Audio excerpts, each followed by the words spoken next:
여러분 안녕하십니까? 저는 서울대학교 건축학과의 명예교수로 있는 김광현입니다. 굉장히 뜻깊은 자리에 이렇게 아주 좋은 문화재의 강연을 하게 돼서 기쁩니다.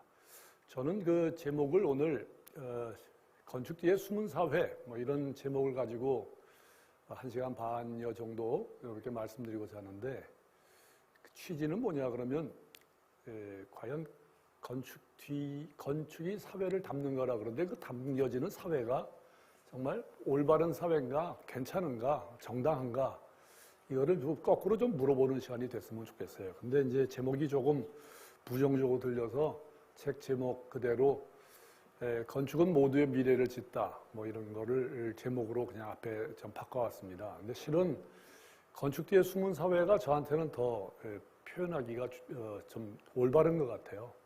이런 책을 이제 5월 달에 출간을 했는데, 오늘 그런 내용을 가지고 좀 설명을 해볼까 합니다. 사회가 건축을 담는다. 사회가 말하는 것을 잘 실천하는 것이 건축의 일이다. 한 80%, 70%는 맞는 것 같아요. 근데 그 사회가 그러면 아까도 얘기했다시피 올바른 건가? 올바르지 않은 사회에 살고 있는 게 문제다고 생각들고, 그것이 건축을 좀 이렇게 바꿔서 요구하지 않는가, 좀 반대로 생각해 보고자 합니다. 갑자기 이제 이 라스코 동굴에 있는 벽화 얘기를 해서 좀 이상하긴 한데, 저 벽화 그림을 보면 서양 미술사 책의 첫 페이지에 나와요. 그리고 누가 그랬는지 모르지만 오래전에 굉장히 잘 그렸다. 그래서 뭐라고 평가하냐면 피카소만큼이나 잘 그렸다 그러거든요. 근데 저게 이제 몇만 년 전에 저걸 그린 사람이 과연 피카소를 알고 그린 거냐? 왜 피카소하고 비교를 하는가? 그걸로 끝이에요. 그러니까 미술사에서 얘기하는 이 라스코 동굴의 벽화는 그걸로 끝이라는 거죠. 그런데 실제로 공간 속에 들어가 보면 의미가 바뀌어져요. 그 피카소하고 비교한다는 얘기가 정말 의미가 없을 정도로 바뀌어져요. 저렇게 동굴이 있고 콧구멍처럼 생겼는데 우연한 기회에 저걸 발견했다 그러죠. 근데 이제 저거를 건축적으로 보면 이렇게 단면이 이렇게 길게 나와 있고 마치 사람의 무슨 내장처럼 긴 동굴이 있는데, 옛날 사람들이 동굴에 찾아갈 때 심심해서 찾아간 게 아니라 굉장히 그 같은 종족끼리 살아가는 사람끼리 뭔가가 욕구가 있고 심연의 공간을 찾아가고 싶은 마음이 생겼지, 심심해가지고 그 동굴에 들어간 게 아니에요. 말하자면 그 뒤에는 사회가 있었어요. 그러니까 그 속에 들어가서 그림을 그렸는데 한낱 동굴인 것이 왜 건축과 관계 있느냐? 건축은 사람이 지은 거 아니냐 그랬는데, 사람은 지을 줄 알기 이전에 동굴을 찾아갔다는 얘기는 우연이 아니고, 사람은 지을 줄 모르지만 집에 대한 관념은 갖고 태어났다라고 하는 걸 증명을 하는 거예요. 그래서 건축은 꼭 건축물을 짓고 구조물을 져서가 아니라 지을 줄 몰랐을 때도 사람의 마음속에는 집이 있고 건축이라고 하는 걸 알았다 이거죠. 아니까 동굴이라고 하는 공간 속에 찾아 들어갈 줄 알죠. 저 건축적인 저런 평면을 쭉 살펴보면 높이가 저렇게 되어 있습니다. 그리고 저런 것 속에 사람이 크기가 얼마나 되겠어요? 굉장히 낮고, 저거를 그리려면은 몇몇 사람들의 도움, 한 10명 이상의 도움을 받아야 저것을 그릴 수 있어요. 미켈란젤로는 시스틴 성당의 그림을 그릴 때 고개를 제치고 하도 열심히 그려서 고개가 삐뚤어질 정도였다 그러는데, 라스코 동굴에 저 그림을 그린 사람은 계속해서 저 그림을 그렸어요. 저 그림을 그린 사람들은 저렇게 비계를 걸쳤는지 아니면 사람이 무등을 태워줬는지 모르지만, 저 그리는 사람이 한 명이 아니라 적어도 여러 명이었을 거고, 반복적으로 그렸고, 사회가 그걸 요구했고, 그리고 없어지는 동물이 우리 주변에 많기를, 또는 우리가 죽였던 그 동물의 생명을 빼앗은 것에 대한 참회의 마음이 있었어요. 소위 말해서 신전을 지은 것이죠. 동굴은 그냥 동굴이었는데 거기에 그림을 그림으로써 그 동굴이 신전으로 바뀌었어요. 그러니까 사람에게는 신전이라고 하는 개념이 애당초부터 있던 것이죠. 근데 저것을 그렸을 적에 화가가 혼자 와서 그린 것이 아니라 굉장히 어둑했으니까 거기에 사람들이 횃불을 들어줬어요. 거기에 또 무등도 태워줬어요. 그리고 물감이 필요하면 어떻게 불렀는지 모르지만 노란색 그러면 노란색도 들어주고 아마 그렇게 했을 거예요. 그러니까 저 그림은 모두 함께 그린 거예요. 말하자면 건축물을 한꺼번에 여러 사람들이 그린 것이죠. 그러니까 저것은 피카소와 같은 그 그림의 어떤 그 퀄리티를 얘기하는 것이 아니라 모든 사람이 함께 지은 사회의 그 결실이었다라고 하는 것을 알게 돼요. 옛날에도 그랬어요. 근데 저런 얘기들은 뭐 라스코 동굴을 갖고 얘기할 수 있고 터키의 göbekli tepe도 얘기할 수 있고 그 다음에 최근에 발견된 브루키엘 동굴에 대해서도 얘기할 수 있어요. 그 동굴 얘기는 먼 옛날 얘기니까 오늘날 무슨 관계가 있겠느냐, 그게 무슨 도움이 되느냐 그랬는데 그런 그 원상을 오늘의 사회는 과연 받아들일 수 있을까? 그렇게 하지 못하는 건 무슨 사회일까? 우리가 살고 있는 사회는 지하철 타고 다니면서 수많은 사람들이 그 때를 지어서 이렇게 움직여요. 저 사람들은 사회가 아니에요. 각각 자기의 개인의 목적이 있고 움직일 때 다른데 단지 지하철 안에 사람들이 많이 이렇게 모였다는 것 뿐이죠. 그러니까 저 모임은 사회가 아니라는 거예요.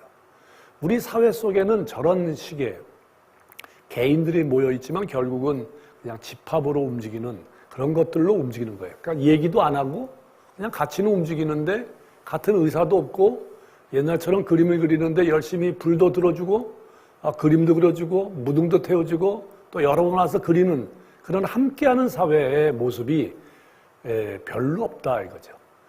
오늘의 세종 건축문화재의 제목이 건축이 세종시의 일상을 찾다라고 했는데 과연 일상을 찾을 수 있을까요? 건축이? 사회가 그렇게 움직이지 않는다면 일상 찾기가 쉬운 일일까 하는 생각이 들어요. 그런데 우리가 일차적으로 사회라고 그러면 이런 게 있어요. 일차적으로 등장하는 건 행정이에요. 행정이 사회를 대표해서 먼저 건축에게 다가와요. 그러니까 건축사들은 건축을 설계하고 건축주는 건물을 설계한 다음에 행정에 가서 건축 허가를 받죠. 그런데 행정은 어떻게 했냐면 대개 이제 명령하는 사람들이에요. 지금은 이제 그렇지 않고 세종시가 그렇다는 얘기가 일반적으로 볼 때 행정이라고 하는 것은 알고 생각하는 것이다. 그러니까 건축가는 거기서 주는 여러 가지 지시와 명령을 따라서 집행하는 사람들이다. 이렇게 생각하기가 쉬웠고 예전에 그게 많았어요. 아주 오래전 얘기지만 서울시 시청에 옛날 아마 건축기획과였을 것 같은데 문에 그게 쓰여져 있었어요. 건축사와 잡상인 출입 금지. 굉장히 슬픈 이야기죠. 건축사가 왜 잡상인인가? 근데 그렇게 표현하는 데가 왜 건축 지도과인가? 먼 얘기이기 때문에 뭐 지금은 있지도 않은 얘기지만 아무튼 그런 걸 가지고 있기 때문에 생각하고 알고 있는 행정은 명령하지만 건축사는 그 명령에 따라서 집행을 한다. 그러니까 사회와 건축 간의 관계가 명령과 집행의 관계라고 하는 것을 버릴 수가 없었는데 이러한 것이 그냥 우리나라에만 있는 이런 게 아니라 전 세계에 만연되어 있는 사실이었고 거슬러 올라가면 플라톤까지 올라가요. 저는 플라톤을 굉장히 싫어하는데 알고 있지만 행동하지 않는 사람이 있고 알고 있으면서 행동하는 사람이 있는데 그게 지식을 가진 사람은 시킨다 이거죠.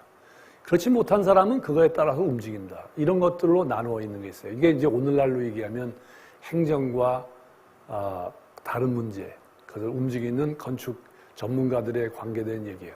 그렇다고 해서 뭐 지금 들으시기에 행정은 나쁘고 건축사는 뭐 착하다 이런 걸 얘기하는 게 아니라 저것들로 대표되는 건축의 여러 모임들이 있다는 거죠. 그래서 사회가 요구하는 건축이 있다. 이렇게 얘기하면 1차적으로 관료제 행정이 요구하는 건축이 따로 있다는 거예요. 그래서 제가 얘기하는 그 건축 뒤에 숨은 사회라고 하는 것을 좁게 얘기하면 건축 뒤에 관료제 행정이 먼저 있다라고 하는 사실을 한번 좀 생각해 보고 나면 그 두 개가 굉장히 델리케이트한 관계에 있다고 하는 것을 알게 돼요. 저런 식의 생각이 우리 주변에 많이 있는데도 불구하고 건축가들은 무슨 얘기를 하는가? 텔레비전이나 각종 매체를 얘기할 때 이런 어려운 얘기를 말하지 않아요. 얘기해봐야 딱딱한 얘기고 어두운 얘기니까 그런 얘기를 안 하고 되게 유명한 건축가들이 전 세계에 누가 있느냐? 코르부제가 있다, 알바알토가 있다, 미스 반데로가 있다, 명작을 쫙 얘기합니다. 명작이 부족하면 고대 로마 시대도 올라가서 판테온을 설명을 합니다. 그런데 그 한계가 그렇게 뭐 또 다른 얘기를 꺼내지 못하고 대체로 인터넷에 다 많이 알고 있는 사실을 얘기하는 것에 불과해요. 그 이상에 접근하지도 않아요.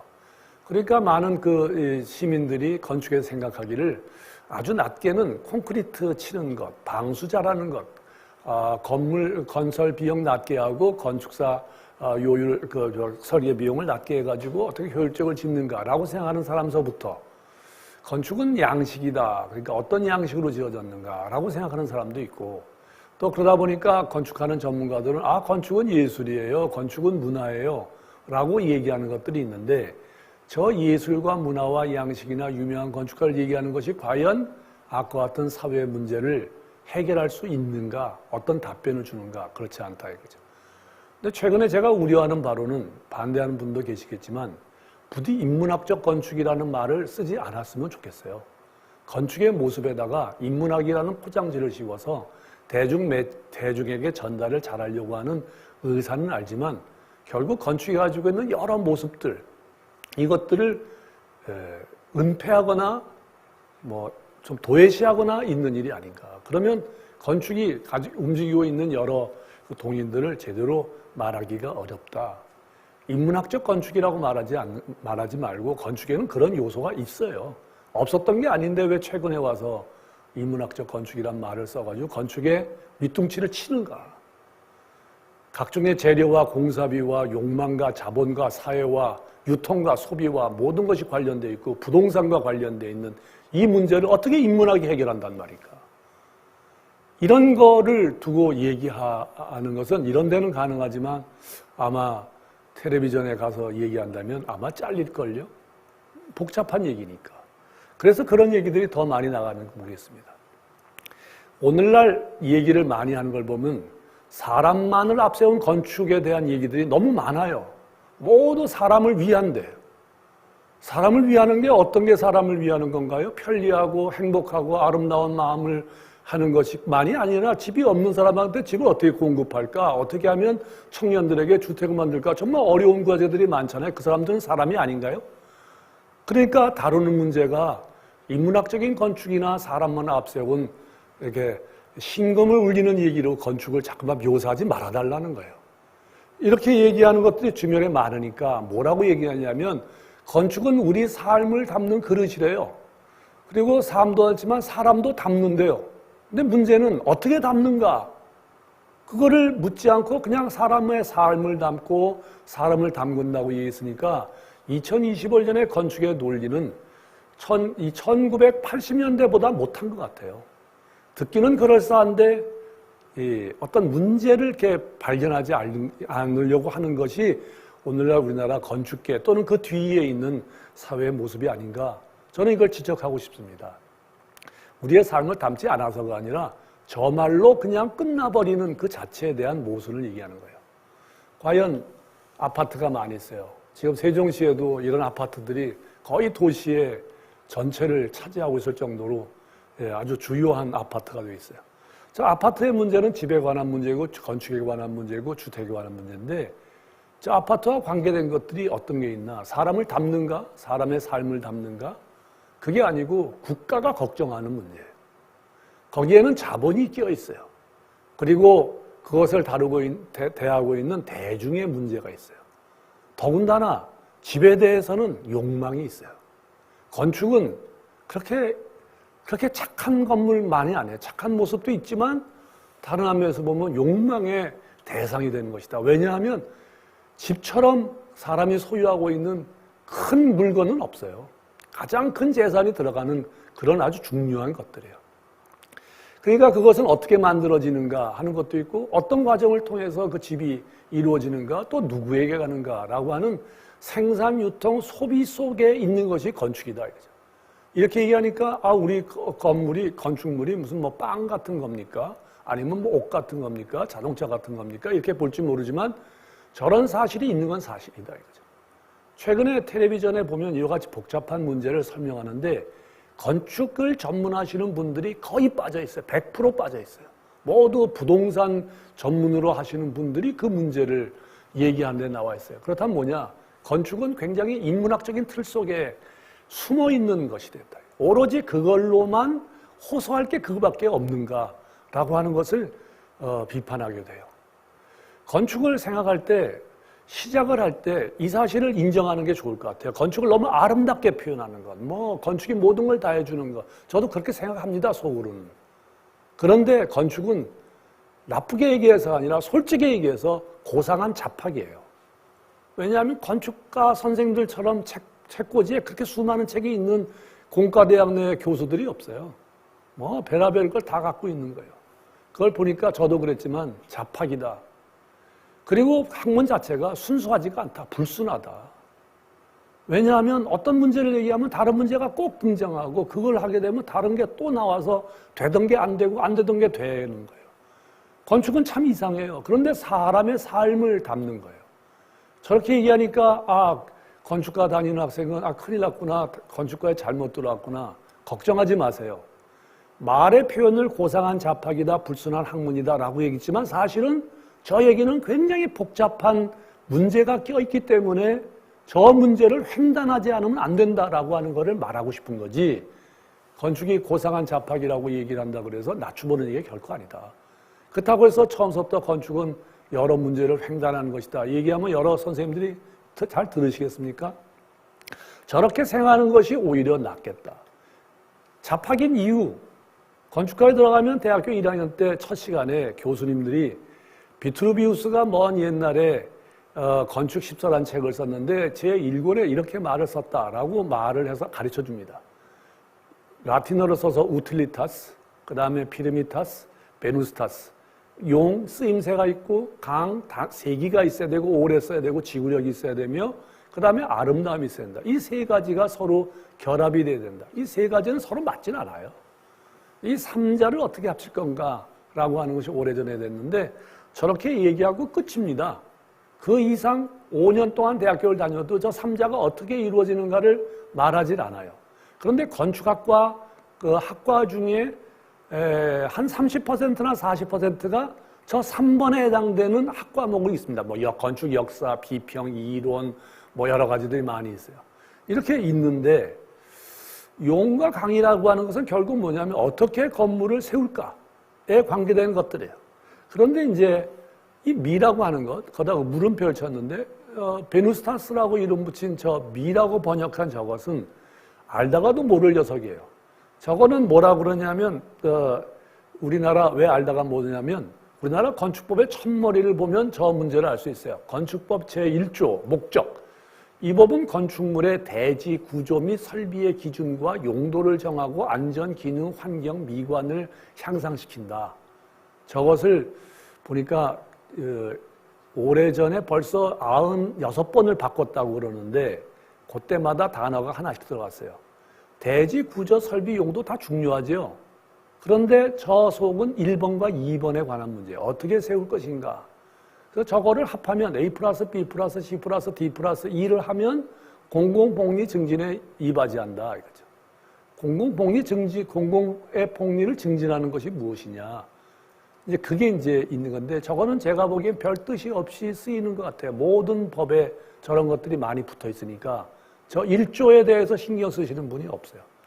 저 1조가 저렇다는 얘기인데 예를 들면 어느 커피숍에 갔다. 카페에 갔더니 친구들을 만나기 위해서 아침에 갔더니 너무 일찍 왔다. 한 15분 기다려야겠구나. 그럼 자리를 어디로 갈까? 저 자리가 좋겠는데 저 자리에 가보니까 따뜻한 햇빛이 쬐고 사람들이 보이고 그 다음에 넝쿨이 이렇게 있는데 괜찮다. 그래서 앉았어요. 저 앉은 게 뷰티입니까?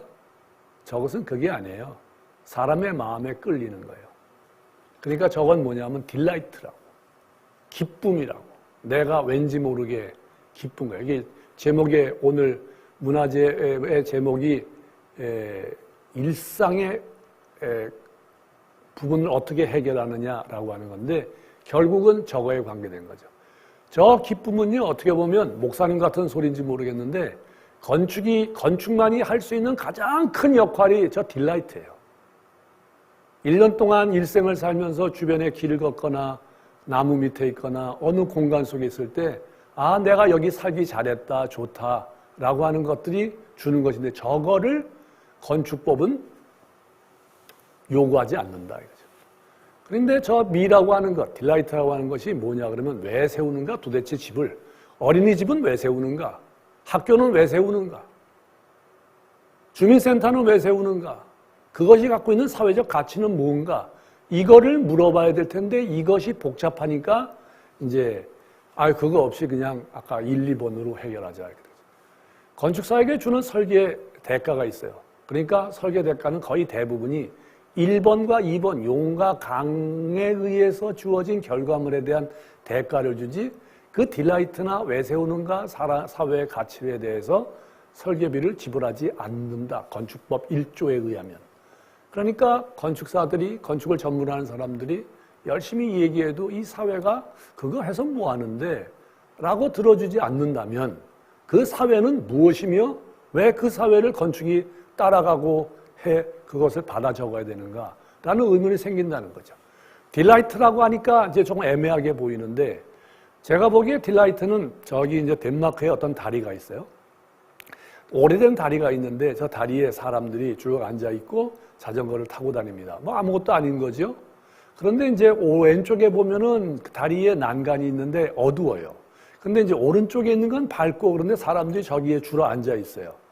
저게 뭐 왜 앉아 있는지 모르겠는데 따뜻해서 앉아 있어요. 근데 처음부터 앉아 있던 것이 아니었어요. 저 다리는 이렇게 생긴 거예요. 2008년에는 다리가 이렇게 버스, 자동차보다 차가 많이 다니는 걸로 했다가 그 자동차를 좀 자가용을 줄이고 버스 노선을 만들자. 그래서 2010년에 그 노선을 좀 줄였어요. 그래가지고 인도를 넓혔어요. 그래가지고 2013년인가요? 제가 눈이 나빠서 안 보이는데 13년에는 조금 더 그걸 확대를 했어요. 저걸 하고 나니까 거기에 밑에 그림을 보면 8만 1,000명이 저 다리를 다녔는데 9만 7천 명으로 8만 1,000에서 9만 7천 명으로 늘어났어요. 그 밑에 보면 이제 사람들이 쭉 있고 자전거도 타고 다니고 주변에 앉아 있는 사람이 있는데 앉아 있는 사람이 제가 눈이 나빠서 그러는데 그 몇 명이죠? 1400%가 늘어났어요. 왜 늘어났는가? 저 사람들은 뭐 딜라이트라고 하는 걸 몰라요. 거기 앉아 있다 보니까 아까 같은 일이 생겼어요. 그러니까 이 다리를 만든 이것은 차를 줄이다 보니까 많은 사람이 생긴다. 영어로 하면 less cars, more people이에요. 아무 말도 아닌 말이죠. 그런데 저 다리, 저 구조물이 행정이 저 사람들에게 무언가를 줘야겠다라고 하는 목표가 세워졌을 때 그것을 따라가서 만든 여러 결과물들이 사람에게 저런 결과물을 준다. 이게 공공복리 증진이다. 이거지, 이게. 이거를 누가 하는가? 여기는 다리지만 건축물은 훨씬 더 많은 일을 할 수 있다. 과연 우리 사회가 이런 딜라이트를 목적으로 하고 왜 가치를 가지고 있는가에 대해서 과연 생각을 하면서 건축하는 많은 사람들에게 또는 건축을 다루고 있는 건축 행정에게 이 사회가 요구할 줄 아는가? 그거를 묻는 오늘 이 얘기예요. 그러니까 이 레스카 모 피플이라는 얘기는 결국 딜라이트에 관한 얘기인데 건축이 구조물이 가지고 있는 가장 큰 목적은 거기에 준하고 있다. 이것에 마음이 뛰고 모든 사람이 동의하고 나무 하나, 공간 하나, 가운데 있는 회의실 하나를 어떻게 하면 잘 지을까? 학교를 어떻게 하면 잘 지을까? 어린이집을 어떻게 하면 잘 지을까? 라고 하는 것들이 더 많은 사람에게 주고자 하는 그런 기쁨 때문이다. 이거죠. 그래서 인터넷을 찾아보니까 이제 저것들이 많이 사람들이 사용하고 그러니까 일러스트레이션이 있어요. 그 중에 일러스트레이션이 저런 일러스트레이션이에요. 저 일러스트레이션은 딜라이트예요. 저 다리를 가니까 사람들을 만나고 왠지 좋다. 거기 앉아 있으니까 대단한 거 없는데. 그러니까 저런 그림을 그리죠. 이런 그림을 그리는 게 일상을 회복하는 길이고 일상을 찾는 길인데 저것은 이 세상에 만들어지는 어떤 피카소의 그림 이상으로 우리 주변에 있는 평범한 건물과 다리와 그리고 건물의 기둥 밑과 공원과 뭐 이런 것들이 저것을 보장해 준다. 이거를 수없이 얘기해도 소용이 없는 것이 알아듣지를 못한다 이거지. 이렇게 알아들었지만 결국 실행하는 단계에 가서는 예산이 없어서 좀 더 저렴하게 빨리 라고 하는 것을 강조한다 이거지. 누가 강조하는가? 이런 생각을 하다 보니까 건축에는 필요와 욕망이라고 하는 게 있어요. 필요와 욕망이 있어요. 뭘 필요로 하는 것과 무엇을 원하는가, 이 두 개의 차이에서 저것들이 달라져요. 꼬르부제가 사부아 주택을 설계를 했는데, 사부아 주택은 건축주가 누구냐고 학생한테 물으면 몰라요. 우리나라가 그런데요. 사부아 주택이 그렇게 유명한데도 불구하고 건축주의 이름이 뭐냐 그러면 모르는 데가 우리나라예요. 사부아 주택의 건축주는 사부아지요. 그런데 그 건축주는 과연 행복했는가를 과연 우리가 저 건물을 말하면서 물은 적이 있는가? 모두 건축가가 훌륭한 설계를 했다, 맞다. 맞아요. 아주 뭐 명작 중에 명작이에요. 그런데 저기에 살았던 사람은 행복하지 않았어요. 그리고 전쟁 때문에 뭐 어디 도망가고 폐허가 되고 별로 살지를 못했어요. 그러니까 불행한 집이에요. 그런데 저것이 어떻게 돼가지고 문화재가 됐어요. 문화재가 된 다음에는 사람이 살지도 않는데 때가 되면 하얗게 칠해줘요. 하얗게 칠해주니까 저것이 사진에 돌고 그러니까 건축은 저런 줄 알고 저거를 또 좋은 건물이라고 얘기해요. 좋은 건물이면 틀림이 없죠. 그러나 입장을 달리 생각해보면 좋지 않은 측면도 가지고 있는 집이 아닌가 하는 생각이 들어요. 이 하얗게 만든 이 표면은 왜 건축은 하얀 걸 좋아하는가? 의사의 가운도 아닌데 이 순간의 색채를 좋아하는 욕망이 있어요. 먼 옛날에 파르테논 신전을 짓고 아테네에 아크로폴리스를 지었을 때 그것들은 이상한 데다가 집을 졌어요. 도시에서 가장 우리 남산 같은 데였다 생각했는데 뭔가 둥치가 뚝 잘린 언덕이 하나 있었는데 아주 똑바르게 잘린 이상한 데가 있었는데 거기다가 집을 졌어요. 왜 집을 졌을까요? 건축물은 우월하기 때문에 그래요. 우월하니까 그냥 질 수가 없는 거예요. 높은 땅 위에 졌어요. 그러니까 고전 건물이 기단 위에 집을 짓듯이 높은 건물에 집을 짓는 것은 건축물은 옛날부터 우월했다 이거죠. 공간을 확보하는 방법은 어땠냐면 옛날에 카르낙 신전이나 이런 걸 보면 아시겠지만 기둥이 많다 그러죠. 왜 기둥이 많은가요? 요만한 공간을 얻기 위해서 저 무지막지한 기둥을 썼어야만 저 사이에 저 공간을 얻을 수 있어요. 공간 얻기가 굉장히 어려웠을 때 하는 방법은 기둥을 많이 세우면 돼요. 기둥을 많이 세운다는 얘기는 공간을 확보하는 거예요. 공간을 확보하겠다는 얘기는 사람에게 욕망이 없으면 저런 짓 안 해요. 그러니까 건축사 시간에 다주실을 배웠다. 이집트 신전에서. 그러니까 다주실이 됐더라. 이름을 붙이는 거가 중요한 게 아니에요. 왜 만들었는가? 그러니까 우리 주변에 요새 보면은 용적률 얘기하죠. 100%보다는 200%가 200보다는 300%가 많은 걸 좋아해요. 왜냐하면 기둥을 많이 박을 수 있기 때문에 면적을 많이 얻을 수 있기 때문에 그거나 카르낙 신전의 다주실이나 똑같은 욕망의 산물이다 이거지. 그런데 저 욕망이 이제 계속돼가지고 건축을 만들어 오다가 중간에 건축사는 떼고 근대에 들어와서 사람들이 기계가 물건을 생산하게 됐어요. 기계가 물건을 생산하니까 많은 사람들이 그 물건을 귀족만 쓰는 게 아니라 일반 사람들도 뭐 돈만 있으면 살 수 있어요. 그래서 평등을 누렸어요. 근대인에게 평등은 어떻게 주어졌는가? 기계가 생산되는 물건이 똑같이 들어온다는 거 하는 것 때문에 평등을 누린 것이지 전체적으로 평등한 게 아니었다. 그 평등을 여러 사람이 하다 보니까 균일해졌다 이거죠. 사람이 다 똑같다. 너도 나도 무슨 시계 차고 다니고 누구도 뭐 똑같은 구두 하고 다니니까 뭐 괜찮다. 그렇게 된 거예요. 균일해지니까 이게 뭐냐면 좀 달라져야겠다. 그러니까 좀 더 특이한 것을 모방을 해요. 그 모방을 하는 사람들이 많이 생긴 사회가 대중사회예요.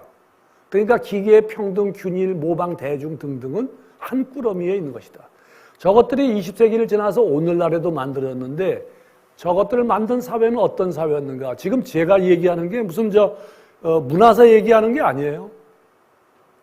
이 문제를 외면하면 건축은 계속 인문학적 건축만 얘기한다 이거죠. 공업 생산을 하는 시대에 자본주의가 발달됐어요. 이 자본주의는 시장 가치로만 결정이 돼요. 저기에 가장 큰 역할을 한 게 건축이고 집이다 이거지. 그 굴레 속에 들어가 있다. 그래서 공공복리 증진에 이바지 한다는 게 말이 그런데 정말 하기가 어렵다. 어떤 문제가 생겼는가? 1851년에 수정궁이 만들어졌다. 저 수정을 만들어진 것에 대해서 건축사 책을 강의할 때는 빛이 들어오고 철골로 지어졌으며 굉장히 빠른 시간에 유리와 철골을 가지고 집을 지었다까지만 얘기해요. 그런데 저 집을 지어진 동기는 범람하는 빛과 유리를 만들어서 한 집이 아니에요. 수많은 물건들이 있었기 때문에요. 저 물건을 보려고 하루에 입장한 사람이 어느 때에는 20만 명이 된대요. 다 철도에 의해서 운송해가지고 교통이 발달돼가지고 파리니 어디에서 모여가지고 사람이 그냥 와글와글 됐어요. 물경 1851년에. 우리나라는 1851년에 뭐 했나?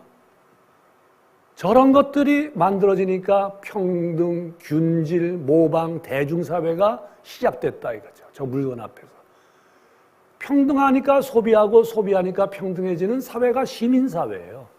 시민단체가 열심히 만들어서 뭔가를 주장하는 사회가 시민사회가 아니에요.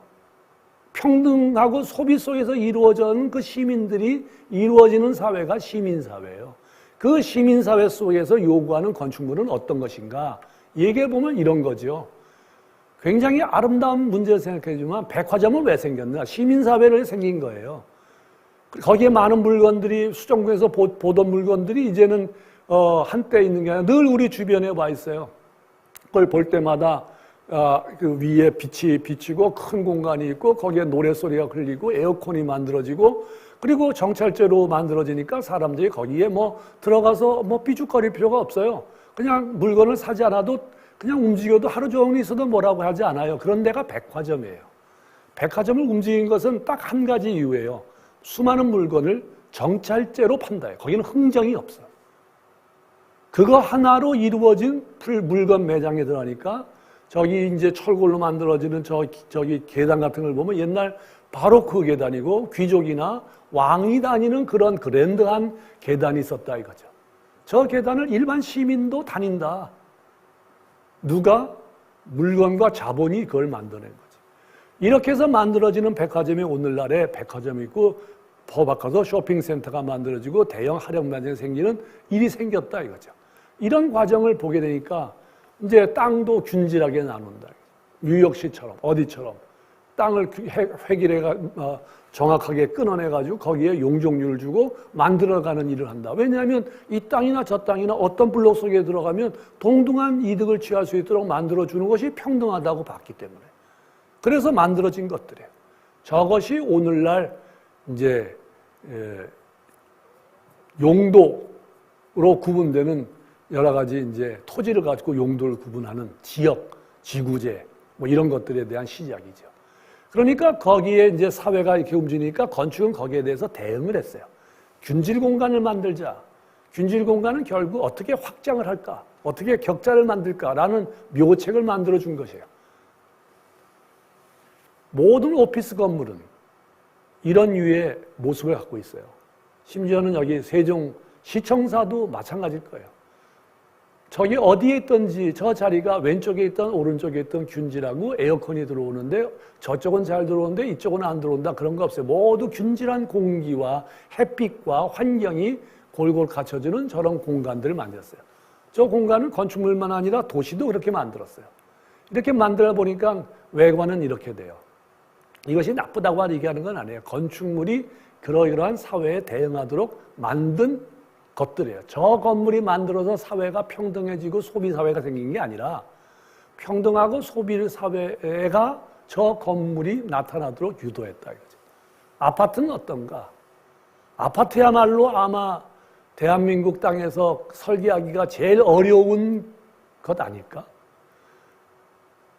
땅과 각종의 법규가 얽혀 있고 각종의 사업성이 있고 국가와 지방자치단체가 목표를 가지고 움직이고 있고 사람들은 거기에 크고 작은 욕망들을 가지고 바라보는 집. 이런 것들은 누가 만든 것인가? 사회가 만든.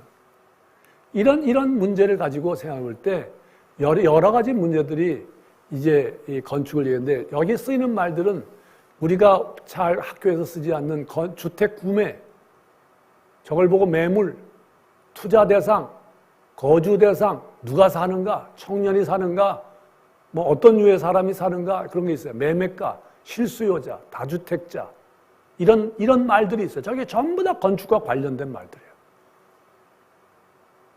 이거는 건축사에게 해당되지 않는 문제가 아니라 모두에게 해당되는 문제다.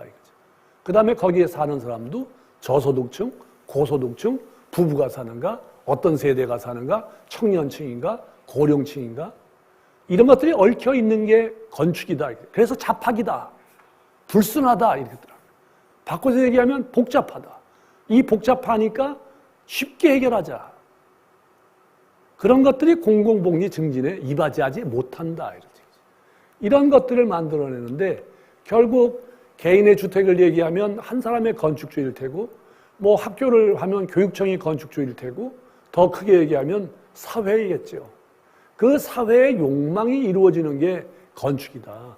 제가 건축가 교수이기 때문에 건축 얘기를 하는 게 아니라 이건 국가적인 문제고 전 사회의 문제예요. 그냥 뭐 일상을 회복하자. 뭐 좋은 환경 짓자. 아름다운 짓자. 이런 거로 해결될 수 없는 굉장히 중차대한 과제를 안고 있는 것이 건축인 것을 우리가 최근에 일어나는 주택의 여러 문제를 두고 생각해 봐야 된다.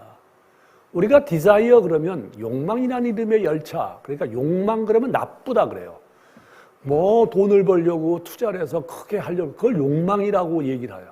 니드라 그러면 내가 필요로 하는 바, 요구하는 바다. 좋게 생각하는 경향이 있어요. 영어로 디자이어냐 니드냐.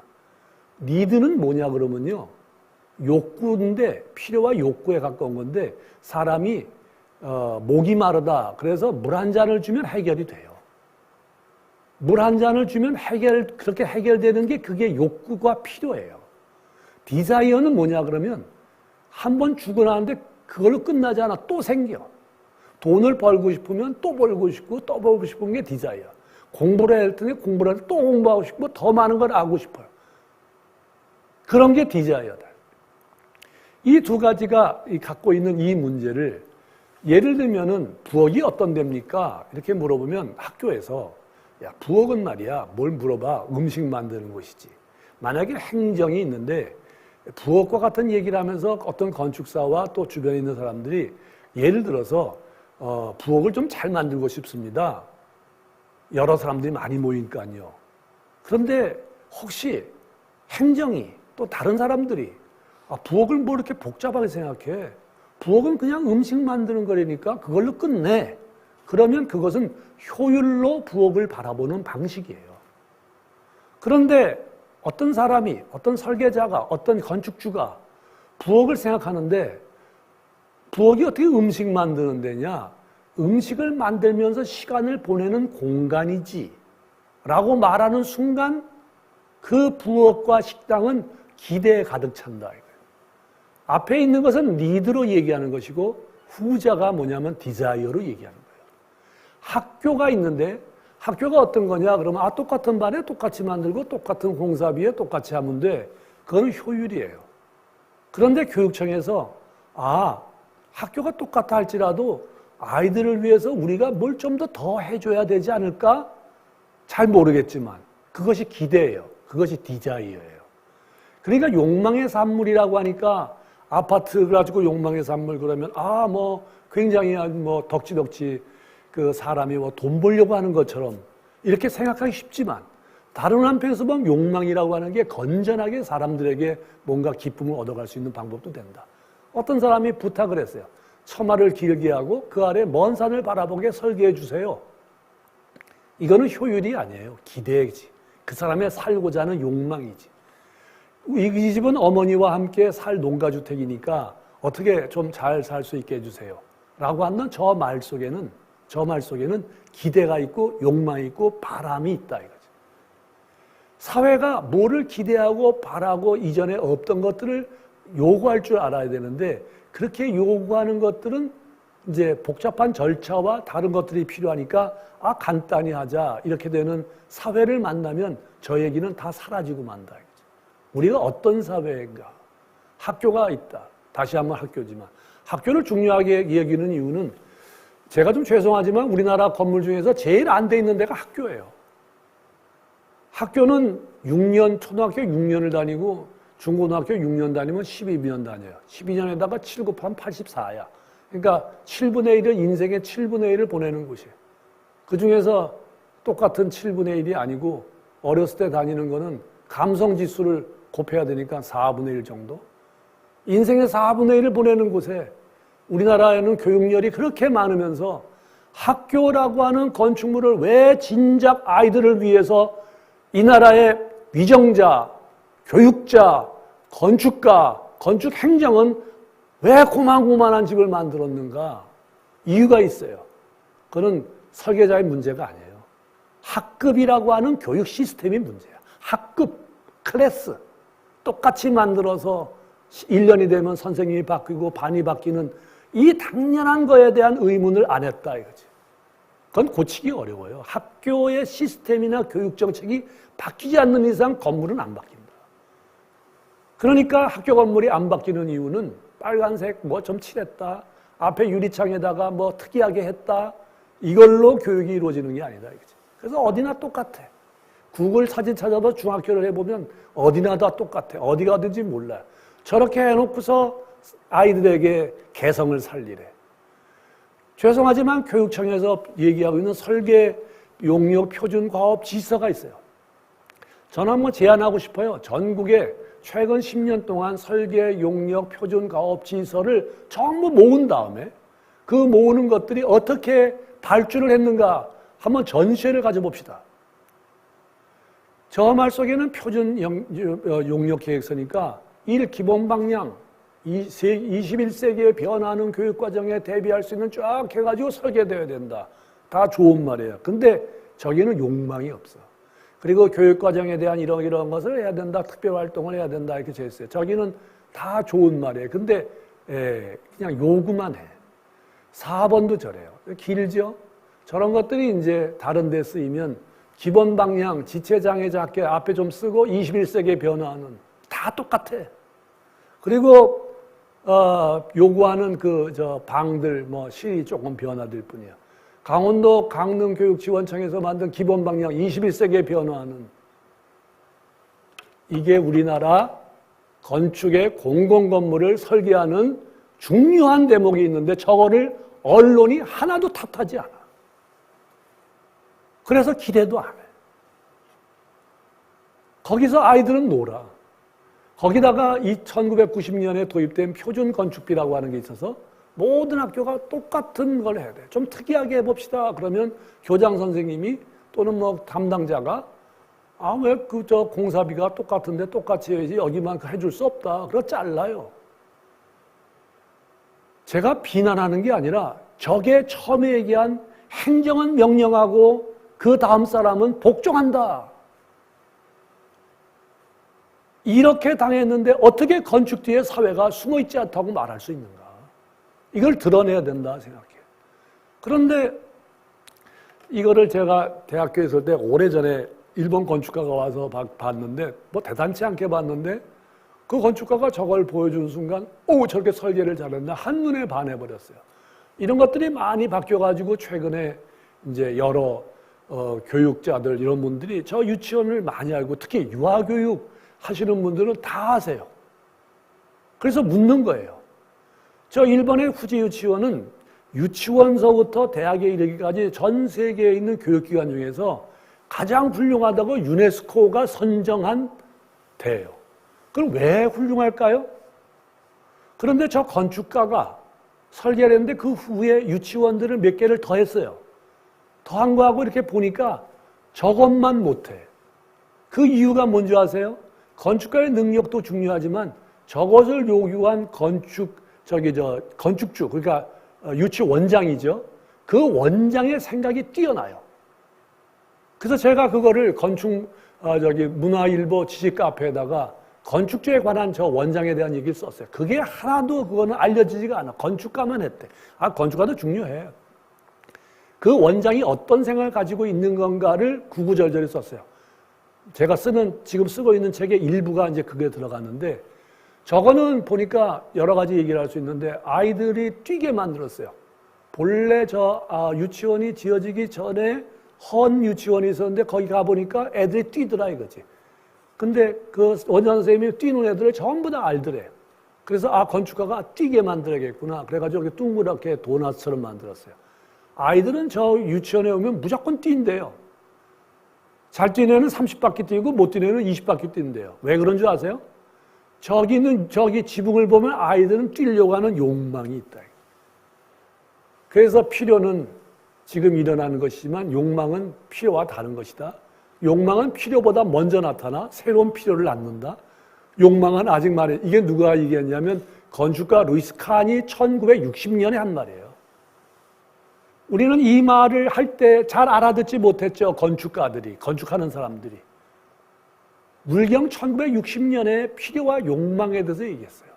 이런 것들을 얘기를 하는데 욕망이라고 얘기하니까 또 인문학이 생각이 나네요. 자크 라캉이라고 하는 정신분석학자가 아주 멋진 말을 했어요. 사람은 타자의 욕망을 욕망한다. 남이 갖고 있으면 나도 갖고 싶다. 그게 욕망이라는 거예요. 말이 어렵지요? 그런데 그 말이 어려웠는데 더 어려운 말을 쓴 사람이 있어요.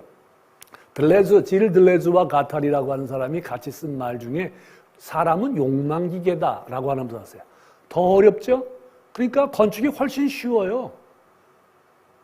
그런데 욕망기계는 어떤 거냐면 엄마의 젖을 빠는 아기와 같은 거예요. 욕망이 어떤 거냐면 아이의 입이 있어요. 그 아이의 입은 엄마의 젖을 빨아요. 이 입술을 움직여요. 그러면서 꿀꺽꿀꺽 삼키다가 휴 하면서 절단 채취를 해요. 무슨 얘기냐면 엄마의 젖을 보고 입을 움직이지 않는 아이는 욕망이 없는 거예요. 그렇게 해서 이 넘어간 젖이 있는데 그 젖을 받아들이는 위가 그 젖이 들어오면 그 흐름을 다시 절단 채취해요. 다음에 위장이 채취해요. 그러니까 사람의 몸은 욕망의 기계다라고 얘기하는 거예요. 무슨 얘기는 사람의 몸이 그러하니 욕망이라고 하는 거를 이 발전시키는 가장 중요한 대목으로 본 거죠. 그러니까 아까 공공복리 증진에 이바지하는 사회가 되려면 욕망을 가져야 된다. 그 욕망 중에 흐름에 해당되는 것이 있는데 이 흐름이라고 썼잖아요. 젖의 흐름. 이게 뭐냐 그러면 한마디로 도시예요. 도시는 계속 움직이고 교차되고 하는 것이 도시지 뭐가 안 돼요. 근데 그거를 절단 채취하는 게 뭐냐. 그게 건축이다 이거지. 사람이 움직이는 곳에 커피를 팔고 사람이 움직여서 식당이 팔고 그다음에 여기 보면 사람들이 모여서 행정을 하는 시청사가 생기고 그 흐름을 모아서 이렇게 하는 거예요. 예를 들면 터미널이 있어요. 다 절단 채취하는 거예요. 그러니까 아까의 얘기는 그냥 엄마의 젖에서 나오는 유방과 저거 빠고 있는 애들에 관한 얘기가 아니라 넓히 보면 도시와 건축에 관한 것일지도 모르겠다. 그래서 건축대에는 숨은 사회가 있는데 이와 같이 있는 것들이 있어요. 숨은 사회가 어떻게 숨어 있느냐. 그래서 그 도시와 건축에 관한 얘기예요. 도시와 건축을 어떻게 이해하면 건축을 잘 만들 수 있는가 하는 얘기지 도시 계획을 얘기하는 게 아니에요. 먼 옛날에 페트라라고 하는 도시가 있었어요. 인디아나 존스에 나오는 돌을 깎아서 만들었다는 신전이에요. 제가 가봤는데 그냥 저게 다예요. 근데 있을 건 다 있는 도시가 있었어요. 이 도시는 페트라가 그림이 작아서 잘 안 보이시죠? 이게 이제 교통의 중심지에 향신료를 움직이는 교통의 중심지에 그 노드에 걸려 있던 데예요. 그래가지고 그 사이를 지나던 곳에 이 도시가 형성이 됐어요. 저렇게 돌만 있는 도시에. 이게 뭐냐 그러면 흐름이 없으면 집은 안 생긴다요. 아까 이 욕망기계라고 한 건 똑같아요. 그러니까 예를 들면 저기 에스토니아의 수도에 가면 탈린이 있는데 탈린의 중심부예요. 중심부의 한쪽에는 시청사가 있고 한쪽에는 성당이 있어요. 교회가 있어요. 그리고 한쪽에는 뭐냐면 노동조합같이 상인들의 조합이 있어요. 그 교회와 그다음에 시청사와 그리고 그 상인들의 조합 세 개의 요점이 유럽의 마당 광장을 중심으로 세 건물이 항상 이루어져요. 무슨 얘기를 하고 싶은가? 상인이 없으면 도시가 형성이 안 된다. 그런 것들이 만들어지는 도시가 있는데, 자, 이게 도시가 이제 흐름이 많다 보니까 생긴 게 산지미니아로라고 하는 아주 여러분 잘 아시는 이탈리아의 도시죠. 고층 탑이 있고, 뭐 전부 다 욕망의 결과물인가? 내가 부자다, 내가 더 잘났다 이래가지고 높이를 졌는데 53m 이상을 못 짓겠대. 서로들 탑을 지니까. 이런 일이 왜 생겼냐면 이 도시가 교통의 중심지가 돼가지고 계속 움직이니까 돈을 많이 벌었어요. 벌다 보니까 어떤 사람이 이 집 가문에 전부 다 탑을 세워가지고 만든 거였어요. 먼 적군을 바라보려고 만든 게 아니었어요. 일종의 맨하튼 같은 그런 도시를 만들었어요. 그런데 이 도시가 어느 날 아까 페트라처럼 흐름이 끊겼어요. 교육이 중단되고 생산이 주니까 쇠락하기 시작했어요. 그래가지고 인구가 많이 줄고 쇠락하다가 최근에는 다시 또 일어나고 있어요. 왜냐하면 중세 때 탑을 가지고 있는 유명한 관광지니까 사람들이 또 모여. 이렇게 생긴 것이 있는데 이게 산 지민이야죠. 그러니까 흐름이 있고 그 사이에 만들어지는 건축물, 이 3자의 관계가 있는 것이다. 무슨 얘기냐면 건축물은 욕망이 없으면, 도시에 있는 욕망이라고 하는 게 없으면 건축물은 그냥 이렇게 굳어버린다 이거예요. 어떻게 굳어버린 줄 아세요? 지금 얘기가 조금 재미없을지 모르겠는데 바벨탑이 있어요. 저는 바벨탑을 무슨 하느님이 사람이 아주 그냥 오만해져 가지고 올라가니까 하느님이 뚝 잘라버렸다 돼 있는데 그런 얘기 성경에 없어요. 그림이 글씨가 작아 잘 안 보이시죠? 저기 성경에 보면 처음에 뭐냐고 써있냐, 요 말만 중요하게, 온 세상에 같은 말을 하고 있는 사람들이 그 같은 말을 했는데 모여들었다 이거예요. 중요한 건 같은 말이에요. 그러니까 거기는 타자가 없어. 다 한 덩어리야. 그냥 우리가 남이가 하는 사람들끼리 모여가지고 인구가 많아지니까 어디에 모였어요? 산이라고 하는데 모였어요. 모이다 보니까 거기서 터를 잡고 살았어요. 정주가 시작된 거예요. 흐름이 와가지고 어디에 살았어요. 그 다음에 벽돌을 갖다 썼대요. 벽돌은 기술을 얘기하는 거예요. 벽돌은 대량 생산할 수 있는 걸 만들고 거기에 접착제까지 괜찮았어요. 그러니까 집을 많이 졌어요. 많이 짓다 보니까 어떤 일이 생기냐. 성을 만들자. 그럴 바야 도시를 더 크게 하자. 폐쇄해가지고 울타리를 치자. 그래가지고 우리가 탑을 만들어서 이름을 날리자. 그래가지고 이 이름이 흩어지지 않게 우리가 한 군데 만들자. 말하자면 흐름을 정지시킨 것이죠. 우리끼리만 잘 살자. 우리끼리만. 그래서 하느님이 이거 안 되겠구나. 다른 말을 쓰도록 했다. 이 말은 뭐냐면 다른 말을 쓰도록 흐트러서 운동이 있고 흐름이 있어야지 사람들 니들끼리 모여서 살면 안 된다. 그 얘기예요. 건축이라고 하는 것이 그냥 그때 어떤 용도에 의해서만 결정돼가지고 그걸로 짓게 되면 안 된다 이거지. 여러 다른 조건도 우리가 생각하지 못한 부분이 섞이지 않으면 안 된다. 그 얘기예요 지금. 그래서 흩어버리셨다. 그 성읍 세우는 일을 그 다음에 그만두었다. 그게 요 그림이에요. 여기에 들어가는 걸 가만히 보면 아파트 같아. 브리겔이 상상해서 그린 말 보면 사람이 많아져가지고 아파트를 그린 것 같아요. 제가 시간이 없어서 다는 못하겠지만 이 바벨탑은 결국 뭐냐면 건축을 얘기하는 거고 건축은 욕망이 있는가 하면 권력도 있는 건데 아까 바벨탑의 성경에 관한 얘기는 닫힌 공동체예요. 제일 나쁜 게 뭐냐면 우리가 남이가야. 그냥 우리가 하던 대로 하자. 왜 자꾸만 그러느냐.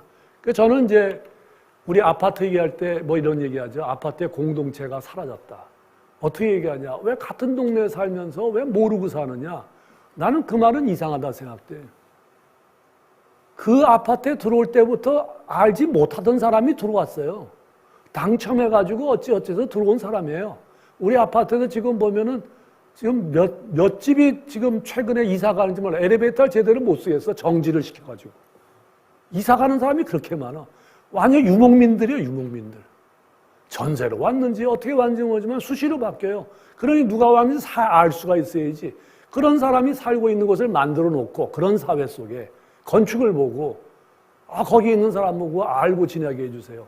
어차피 사회는 지역을 기반으로 하는 땅을 기반으로 하지 않는 사회에 살고 있는데 왜 건축물에다가 두고 얘기해서는 같은 지역에 같이 사니까 서로 알고 지내라고 말을 하는가.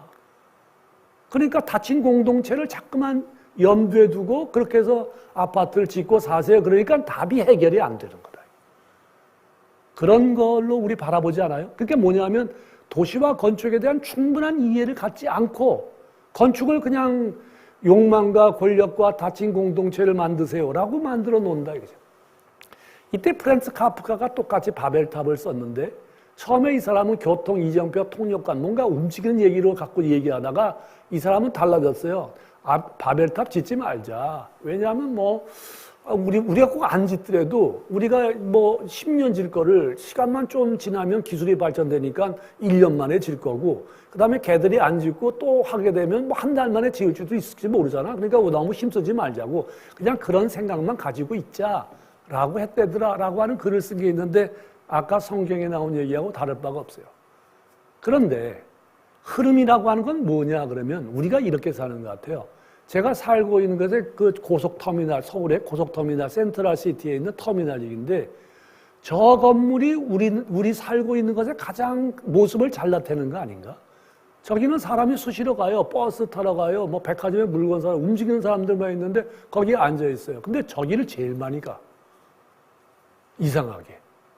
그러니까 아까 말씀드린 것이 맞다는 얘기죠. 그러면 저런 것들이 우리의 동네 속에 어떻게 이루어지면 되는가? 지역 공동체, 지역에 있는 사람끼리 농촌 공동체를 기반으로 해서 만들 일이 아니라 조금 더 뭔가 흩어져 가는 사람들이 그때그때의 어떤 목적이나 이걸 가지고 이합 집산할 수 있는 가능성이 있는 장소를 어떻게 하면 많이 만날까? 이 생각을 해야 되는 거 아닌가? 저기 있는 사람들은 모였던 사람이 계속 동네에서 우리가 남이 가고 살지 않아요. 저 목적이 끝나면 또 흩어져요. 저런 것들을 많이 만들어주는 사회로 바뀌었다. 이런 얘기가 사회가 바뀌었는데 어떻게 계속 딴 얘기를 하느냐 이거지. 이거 누구나 봐도 이거 아시죠? 고독한 미식가라고 그래가지고 일본의 그 고로라고 하는 사람이 뭐 여기 식당 저기 식당을 다니면서 움직여요. 그런데 저 사람의 특징은 뭐냐면 자기 직장이 있는데 직장이 한 번도 나온 적이 없어요. 저 사람은 맨날 길거리만 걸어. 길거리만 걸다가 배가 고프나 그래가지고 어딜 다니니까 저 사람은 유목민이에요. 뭐 아는 데 간 거 아니야. 가가지고 음식점이 있는데 이게 맛있겠구나 그래가지고 적당히 알아서 들어가 봤더니 뭘 먹을 줄 모르가지고 두리번거리다 보니까 옆에 사람이 먹으니까 나도 그거. 이렇게 하다 보니까 맛이 있어. 이게 어떤 걸 나타내냐 그러면요. 사람이 혼자 움직이니까 뭔가 이상한 동네 가서 외롭게 사는 것 같잖아요. 외로운 거 하나도 없어요. 사람은 전부 다 도시에 살면서 혼자 와서 아침에 출근할 때 뭐 가족끼리 출근했어요. 혼자 출근했지. 갈 때도 동료하고 같이 집안에 가서 빠이빠이하고 옆집으로 헤어집니까? 다른 버스 타고 다른 교통기관을 혼자 가지. 그러니까 밥도 혼자 먹어요. 저게 정상적이에요. 저렇게 했던 사람이 들어가서 시인이 별로 좋지는 않은데 그냥 사진을 별로 못 찾았는데 들어가가지고 식당 주인하고 저렇게 했다. 음식이 맛있어요. 그래가지고 있어요.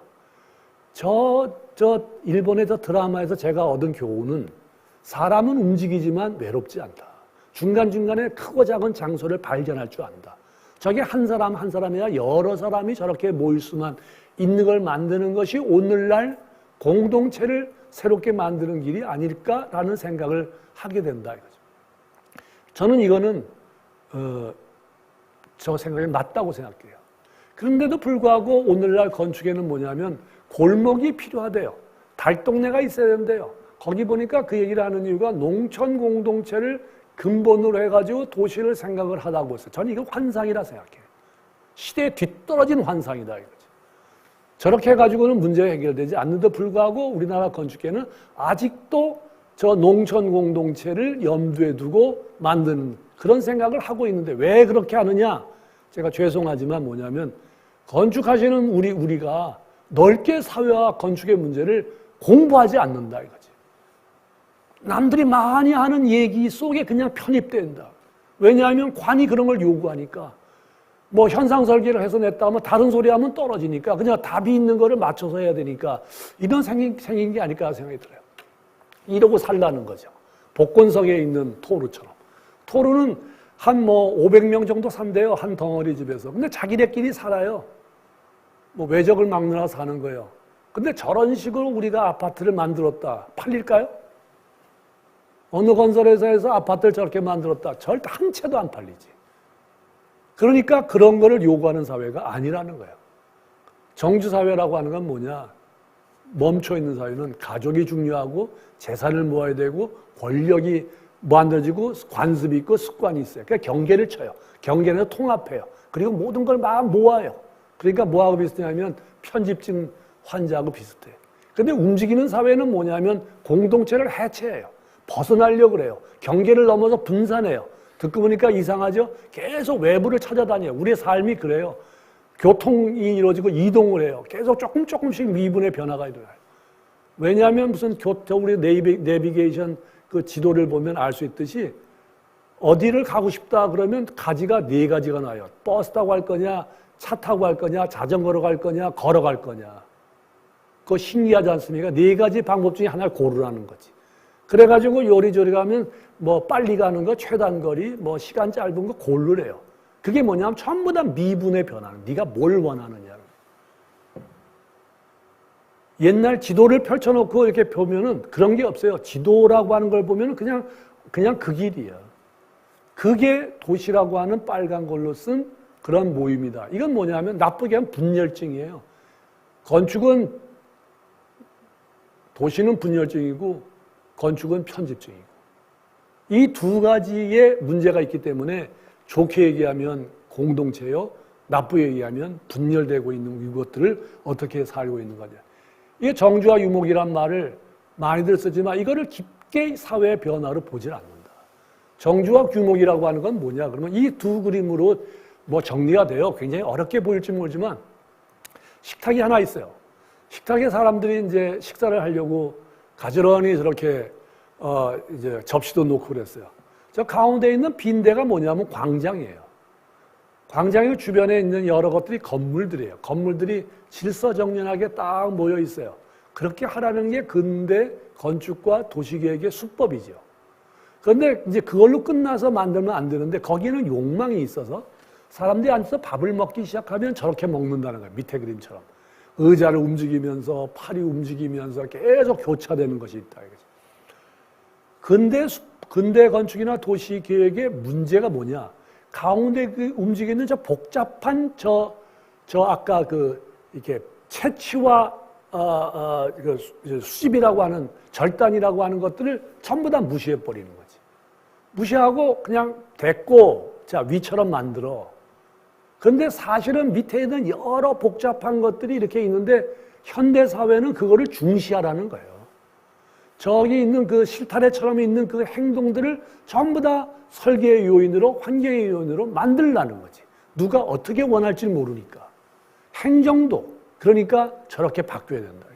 근데 행정이 저렇게 바뀌기가 참 어려울 것 같아. 행정은 저런 것들을 용인하는 시스템이 아니에요. 행정을 내 나쁘게 표현하는 게 아니라 행정은 단순해야 돼. 그리고 직선적이어야 되고 조직적으로 만드는 게 행정이라서 저런 것들을 이렇게 만들어주고 용인하기가 마음은 가지만 시스템으로 상당히 어렵겠다. 저게 이제 위에 있는 게 정주고요. 밑에 있는 게 유목이에요. 그 현대사회는 저거를 만들려고 하고 있다. 이제 여기까지가 이제 제가 반토막을 한 건데 시간 내에 빨리 얘기했는데 그러네요. 그래서 이제 한나 아렌트로 있는 건축 너머의 세계를 관심을 두고 그 책을 써봤어요. 한나 아렌트는 왜 관심을 썼냐 그러면 문제는 사회였어요. 시민사회, 자본주의 사회, 대중사회, 공업화 사회 이건 되게 근대주의의 사회예요. 그런데 지금의 사회는 정보화 사회, 탈공업화 사회, 공유사회, 지속가능한 사회, 사회의 이름이 바뀌었어요. 사회가 바뀌었어요. 그래가지고 지속가능한 사회 그러면 다 아시죠? 지속가능한 사회라고 많이 하지만 저 사회를 이루려면 굉장한 노력이 필요해요. 저게 정말 쉽지 않은 사회예요. 저런 그 사회가 저렇게 변하고 있는데 어떤 사회를 두고 하라는 것이냐라고 해서 사회에 대한 생각을 가져가지고 읽었던 책이 옛날에 잘 몰랐었는데 읽어봐야겠다라고 해서 다시 읽어봤는데 그 생각은 이 말 때문이었어요. 한나 아렌트가 사회를 얘기하기를 어떤 사회란 뭐냐 그러면 이렇게 말했어요. 어떤 특별한 목적을 가진 사람들에 의한 사적 집단이라고 쓰는 것 때문에 제가 매력을 느꼈어요. 사적 집단이 사회라고 하는 건 공적 집단이 아니다. 사적 집단이지. 그런데 시민사회가 왜 이렇게 많냐면 그런 사적 집단이 하도 많으니까 그 사회를 시민사회로 하자. 그래서 사회가 보편적인 가치를 띠고 있는 것처럼 보이지만 사실은 사적 집단이 많다 이거죠. 그래서 한나 아렌트는 이렇게 얘기했어요. 사회가 건축을 만든다. 건축은 그 시대에 반영하는 거울이다. 저는 이 말이 참 이상했거든요. 거기에 사회라고 하는 것이 공동체는 언제나 옳다라는 생각을 가지고 있었는데 한나 아렌트는 도시국가의 법이라고 하는 것이 뭐라고 되어 있냐면 벽에 관한 것이다. 이런 말을 쓴 적이 있어요. 법이 벽이다. 벽이라고 하는 것이 건물에 그게 법이 되고 법이라고 하는 것이 벽이 된다. 사실 우리가 건축선, 건축한계선, 건축후퇴선 다 이게 법이 정한 것이고 벽을 정한 것이라서 뭐 사소하게 같다고 할 수는 없겠지만 한나 아렌트가 얘기하기를 노모스라고 하는 법이 그것이 어원이 내면인 배분하다, 소유하다, 나눈다, 부하다. 그러니까 벽과 법이 이 어원이 같다라는 데 착안을 해요. 또 다른 한나 아렌트에게 중요한 말 중에 하나는 가장 중요한 말이죠. 제가 보기에 평등은 이소노미아가 보증했다. 이소노미아는 뭐냐면 법 앞에서 똑같단 말이에요. 그러니까 사람은 평등하지 않게 태어났는데 그 법이 또는 도시와 건축의 공간이 평등함을 만들어줬다지. 사람은 본래 평등하지 않다는 거예요. 그렇게 태어난 게 아니라는 거예요. 그래서 이 사람은 고대 그리스를 굉장히 중요하게 여기고 했는데 그 중에 이제 피레네라고 우리 건축 교과서에 많이 나오죠. 왼쪽에서 오른쪽까지 걸어가는데 한 5분도 안 걸려요. 조그만 도시라 그랬어요. 이 도시가 이 격자로 나눠져 있는데 이런 격자의 도시가 고대 그리스에 많은 걸 보았는데 사실은 저도 몰랐고 건축하는 사람들도 저런 얘기 잘 안 했어요. 고대 그리스 히포다무스가 저기 격자를 만들었다니까 그렇나 보다 했는데 한날에는 그렇게 안 봤어요. 저기 격자로 남겨진 저기의 유니트를 보게 되고 가운데 거기 아고라라고 하는 터전회가 있는데 정치적인 공간 속에 어떻게 사람들이 일정하게 평등하게 갈 수 있는가. 이건 뭐냐면 근대는 자본주의에 의해서 평등해졌지만 한나 아렌트는 정치라고 하는 점에서 평등하게 봤어요. 그래서 그 중에 이제 다이아그램을 가지고 그려봤는데 이제 고대 그리스의 주거 중에 일부인데 저기에 이제 길이 있고 한쪽으로 아고라를 향해서 가요. 그 다음에 거기에 이제 안드론이라고 하는 게 있고 거기에 미음자로 친 것들이 있는데 그것들이 뭐냐면 남정네들이 거기서 술 마시고 이렇게 정치를 논하는데요. 그게 이제 플라톤의 향년, 심포지움이라는 유명한 책이 나는데 심포지움 하는데요. 그런데 거기는 이 아고라로 가는 방향을 전부 일정하게 만들었어요. 거기에 쪼르륵 모였어요. 그럼 하얀 데는 뭐냐면 하얀 데는 노예가 사는데요. 주거 환경이 나빠요. 햇빛도 안 들어 공기도 잘 안 통해요. 자기 부인은 어디 사느냐? 하얀 데 살아요. 여성들이 보기에 억울하지. 그리고 정치적으로 나가질 않아. 한나 아렌트는 여성인데 그 문제를 지적하는 거예요. 그러니까 여기 그 말 쓰면서 하는 유명한 말이 있는데 프라이버시는 무언가를 뺏겨버린 상태가 프라이버시, 디프라이브드 오브. 그 하얀 데는 뭐냐면 그 출현의 공간으로 갈 수 없도록 만들어진 빼앗겨진 상태다 이거지. 프라이버시는 지키는 게 아니에요. 빼앗긴 거지. 우리 아파트, 우리 저 집에서 보면은 채널이 하나 돌릴 때마다 상업방송이 나와. 하나 돌릴 때마다 홈쇼핑이 나와요. 홈쇼핑이 그냥 내 집 속에 반이 들어와 있어요. 그거를 넘길 수가 없어. 왜냐하면 채널을 2개씩 넘기지 못하니까. 그게 뭐냐 하면 공적 영역이라는 것이 굉장히 사람에게 사적 영역이 깊숙이 들어왔다. 그러니까 사람들이 왜 이렇게 피해서 사는가? 공적 영역이 너무 많이 들었기 때문에. 아파트를 보고 철문 닫혔다. 철문 닫힌 걸 보고 이기적으로 산다. 제가 오늘 강의에서 제가 부탁하고 싶은 게 있어요. 아파트는 이기적인 주거가 아니에요. 철문 닫고 산다고 그 사람을 이기적으로 보면 안 돼요.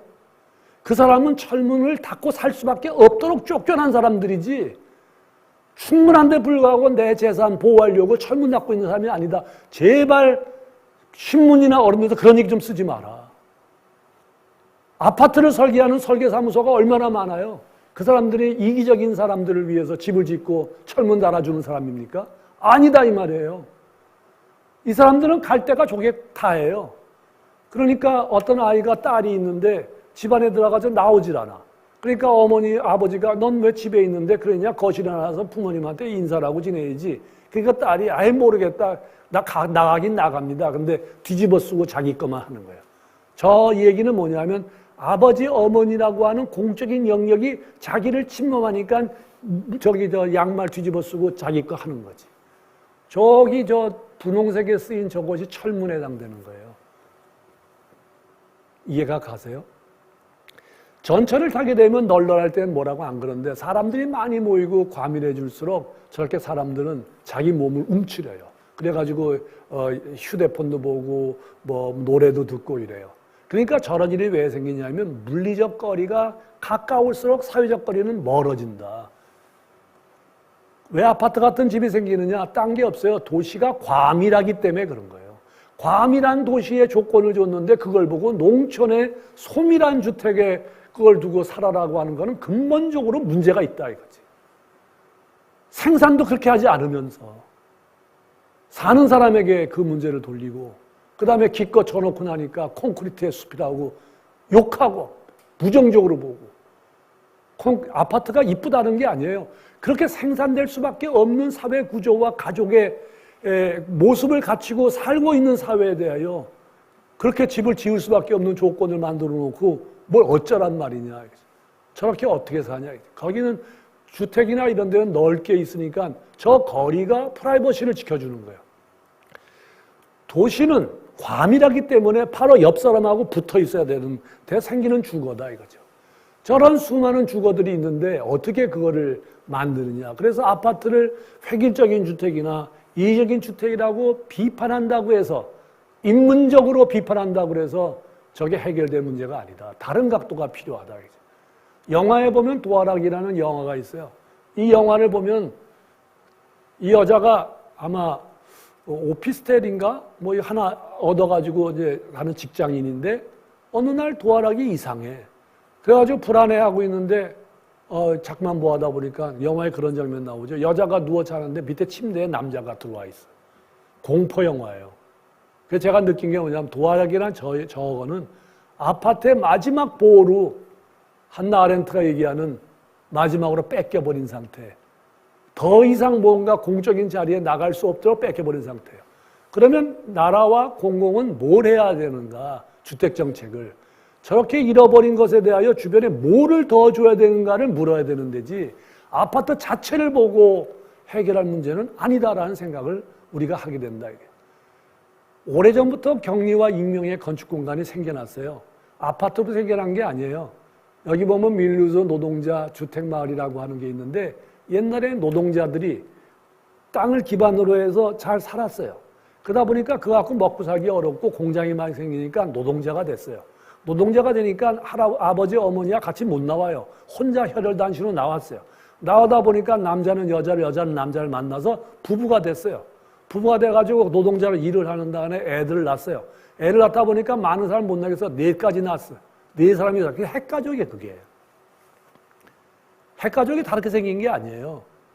그렇게 해가지고 만들다 보니까 기술이 생겼어요. 그러다 보니까 노동자끼리 힘이 합치니까 자본주의자들이 이거 안 되겠다. 이 사람들이 뭔가 움직이면 안 되니까 이걸 어떻게 붙잡아맬까라고 만든 것이 그들에게 주택을 제공하는 거였어요. 그게 최초로 지어진 그 노동자 주택이 밀루즈 노동자 주택. 저 도면 얻기 어려워요. 인터넷에도 안 나와 있어요. 저 도면을 보게 되면 사람들을, 노동자들을 서로 만나지 못하게 만들었어요. 만나면 뭔가 다른 일을 할 것 같으니까 그걸 만들었어요. 노동자들은 기뻤어요. 왜냐하면 집이 생기니까. 그 대신 집을 사줄 테니까 계속 그 월급으로 갚아라 이렇게 된 거지. 그러니까 집이라고 하는 것이 노동자 순환을 위한 방법으로 생겼어요. 저기 주택의 평면을 보시면은 땅으로 들어가는 자기 마당인 게 전부 따로따로 들어가서 4집이 모여있지만 다 등을 돌리고 있어요. 가운데에 있는 그 평면도 다 그렇게 돼 있어요. 저게 누가 만들었느냐? 사회가 저런 공간을 요구를 했다 이거죠. 저런 것들로 시작된 그 익명의 공간이 오늘날까지 더 지속되고 있다. 이 사실을 아는 게 중요하지 감상적으로 볼 문제가 아니다. 그래서 가족이라고 하는 건 이 자본주의 그 시민사회와 아까 그런 그 사회에서 소비의 주체가 가족이에요. 주택이라고 하는 것은 그때 가장 큰 소비재예요. 가장 큰 소비재야. 그리고 패키지 상품이에요. 뭐 아파트도 팔지만 뭐 때로는 그러겠어요. 냉장고도 뭐 빌트인해서 넣고 막 이렇잖아요. 그게 다 패키지예요.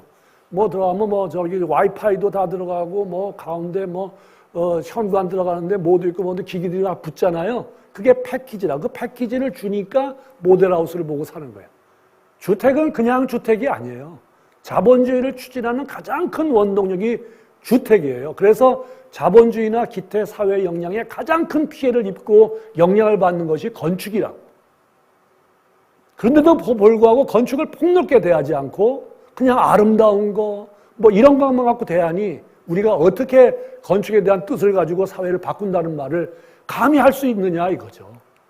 이런 생각을 하니까 이런 주택을 만들어 팔고 이렇게 수많은 집들을 땅을 쪼개는 방법도 저것들이 많이 했어요. 어디서 많이 보는 아파트 단지, 주택 단지의 개발 수법을 보는 것 같죠.